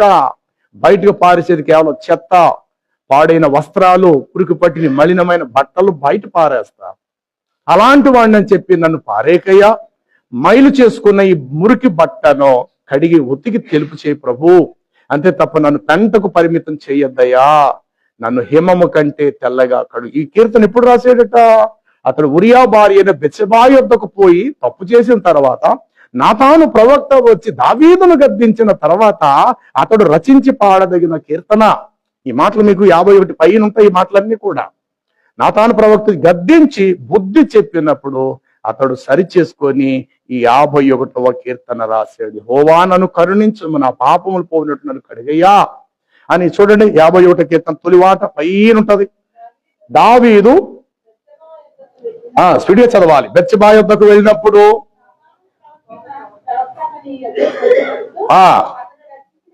అదనమాట గద్దించాడు. అరే మూర్ఖుడా, నువ్వేరా నువ్వు చేసిన పని? అతని భర్తను యుద్ధంలో చంపించినోడు నువ్వేరా? ఈ తప్పును ఎరిగిన దావీదు మూర్ఖతంగా ప్రవర్తించలే గాని, అంతటి దావీదు కూడా దైవజనుడు కాళ్ళ దగ్గరకు వచ్చి క్షమాపణ కోరుకుని నాతాను దగ్గర పశ్చాత్తాపడినప్పుడు అతడు రచించి పాడదగిన కీర్తన. ఇలాంటి దావీదు వంటి వారు సమాజంలో చాలా మంది సేవకులు ఉంటారు. దావీదు వలె ఆశించిన దానికోసం పరుగులెత్తేవారు కూడా చాలా మంది ఉంటారు. కాబట్టి పశ్చాత్తాప అవసరము, ప్రాయచిత్తం అవసరము. ఆ పశ్చాత్తాపం పోవటానికి ఆ పశ్చాత్తాపంతో కన్నీళ్లు కూడా రావాలి. ఆ కన్నీళ్లే నిన్ను కడిగేయాలి. నువ్వు కార్చిన నీ కన్నీళ్లే నీకు విమోచనము కలిగించాలి. యాజకుడు అతి పరిశుద్ధ స్థలములోనికి వెళ్ళినప్పుడు, ప్రజల మధ్యలో కూడా వచ్చినప్పుడు ఈ సోపు కుంచి మొక్కను తీసి దానిని రక్తములో ముంచి, గొర్రెపిల్ల రక్తంలో ముంచి ప్రజల పాపక్షమాపణ పొందడానికి వచ్చిన వారి మీద ఈ సోపు మొక్కతోటి ఆ యొక్క కుంచు లాంటి ఆ దానితో తీసి ప్రజల మీద ప్రోక్షించేవారు. అలాగా ఏటేటా వారు దేవుడి సన్నిధికి వెళుతూ ఉన్నప్పుడు ఆ గొర్రెపిల్ల యొక్క రక్తము ద్వారా వారు విమోచించబడి నీతిమంతులుగా తీర్చబడుతూ మెస్సయ్య వచ్చే వరకు కూడా వారు ఎదురు చూస్తూ వచ్చారు.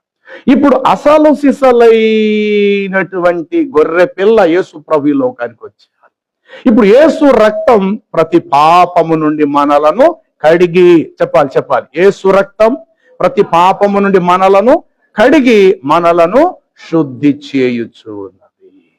హెబ్రీయులకు రాసిన పత్రికలో 7వ అధ్యాయంలో ఈ మాట కనబడుతుంది. గొర్రెల యొక్కయు, ఎడ్ల యొక్కయు, మేకల యొక్కయు రక్తము మైలు పడి ఆవు మొదలగు వాటి బూడిద మీ మీద చల్లుట వలన మీకు ప్రయోజనము లేదు. కానీ క్రీస్తు రక్తము నిర్జీవ క్రియలు విడిచి జీవముగల దేవుని సేవించుటకు మీ మనస్సాక్షి ఎంతో ఎక్కువ కారణమాయను.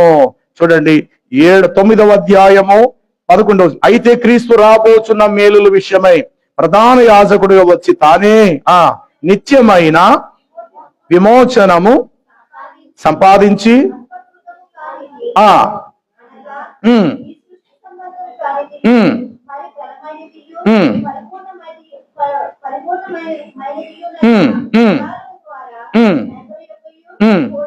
మేకల యొక్కయు కోడెల యొక్కయు కాక తన సొంత రక్తముతో ఒక్కసారి పరిశుద్ధ స్థలములో ప్రవేశించెను.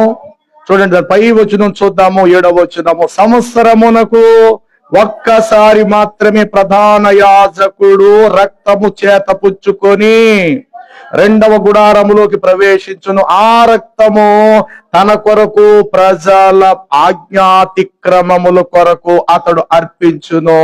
దీనిని బట్టి ఆ మొదటి గుడారము నిలిచి ఉండగా అతి పరిశుద్ధ స్థలములో ప్రవేశించు మార్గము బయలుపరచబడలేదని పరిశుద్ధాత్మ తెలియజేయచ్చు ఉన్నాడు. ఆ గుడారములో ప్రవేశించు కాలమునకు ఉపమానముగా ఉన్నది. కానీ ఈ ఉపమానము బట్టి ఇప్పుడు మనస్సాక్షి విషయములో ఆరాధకునికి సంపూర్ణ సిద్ధి కలుగ చేయలేని ఆ అర్పణములు బలులు అర్పించుచు వచ్చుచున్నవి. ఇవి దిద్దుబాటు కాలము వచ్చు వరకు ఇలాగు విధించబడినవి. అంటే మెస్సయ్య వచ్చే వరకు ఇలాగూ జరుగుతూ వచ్చాయి. అసలు గొర్రె పిల్ల ఎవరంటే యేసు ప్రభు వారు. ఆయన రక్తము చేత మనము కడగబడాలి. కాబట్టి ప్రియులారా, ఇంకా కొద్ది వారాలు ఉన్నాయి మనకు. ఇది మొదటి వరకు 3 ఆదివారాలు. దయచేసి నేనైనా మీరైనా అందరం కూడా ప్రభు పాదాల దగ్గర సరి చేసుకుంటూ కడగబడుతూ, అరే ప్రతి సంవత్సరం నేను ఇక్కడ పాద శుద్ధి నాకు జరుగుతుంది, ఏదో కడిగించేసుకుంటూ ఏదో దున్నపోతు మీద వాన కూర్చున్నట్టు వెళ్ళిపోవటం కాదు, కానీ అరే సంఘం పట్ల నాకు ఉండవలసిన విధేయత, మక్కువ, తగ్గింపు జీవితము, లోబడుట, ఒక ప్రార్థన అంశం ఇస్తే అది మర్చిపోకుండా ఆ కార్యం జరిగే వరకు విజ్ఞాపన ప్రార్థన చేయుట, ఎవరి కుటుంబమైన ఆర్థిక పరిస్థితి నుండి ఒక ప్రకటన చేసినప్పుడు వారి కొరకు విన్నపములు చేయుట, ప్రార్థన చేయుట సంఘముగా నీకు ఒక బాధ్యత. ఇది నీ విశ్వాస జీవితంలో చేయవలసినటువంటి దైవ కార్యం ప్రియులారా. చాలా మంది లేవాలనుకున్నారు, లేవలేని స్థితిలో మంచాల మీద ఉన్నారు ప్రియులారా. ఒక్కసారి చూడాలనుకున్న వారు జీవితకాలం అంతా గుడ్డి వాళ్ళైపోయి ఉన్నవారు ఎంతో మంది ఉన్నారు. నీకు నాకు కాళ్ళు పనిచేస్తున్నాయి, నోరు పనిచేస్తుంది, చెవులు పనిచేస్తున్నాయి, అన్ని అవయవాలు దేవుడు పుష్కలంగా ఇచ్చాడు. చాలు ఈ జీవితానికి. ఇంతవరకు మన ఈ స్థితిలో ఉన్నాం. ఇది లేని వారితో పోలిస్తే ఉన్న మన జీవితాలు చాలా ధన్యమైనవి. కాబట్టి ఈ జీవితం ఎంతవరకు ఇంకా కొనసాగబోతుందో మనకు తెలియదు. కాబట్టి ఆ ఉన్న కొద్ది కాల జీవితం పైన ప్రభువునకు విధేయతగా మనం ఉండడానికి ఇష్టపడదాం. తలలో ఉంచుదాం, ప్రభు దగ్గర ప్రార్థన చేద్దాము. దావీదు కోరుకున్నాడు, హిమము కంటే నన్ను తెల్లగా శుద్ధి చే ప్రభువా అని చెప్పి దావీదు భక్తుడు దేవుని సన్నిధిని ప్రార్థన చేసినట్లుగా ఎవరి మట్టికి వారు ప్రభు దగ్గర వేడుకుందాము. ప్రభు సన్నిధిని ప్రార్థన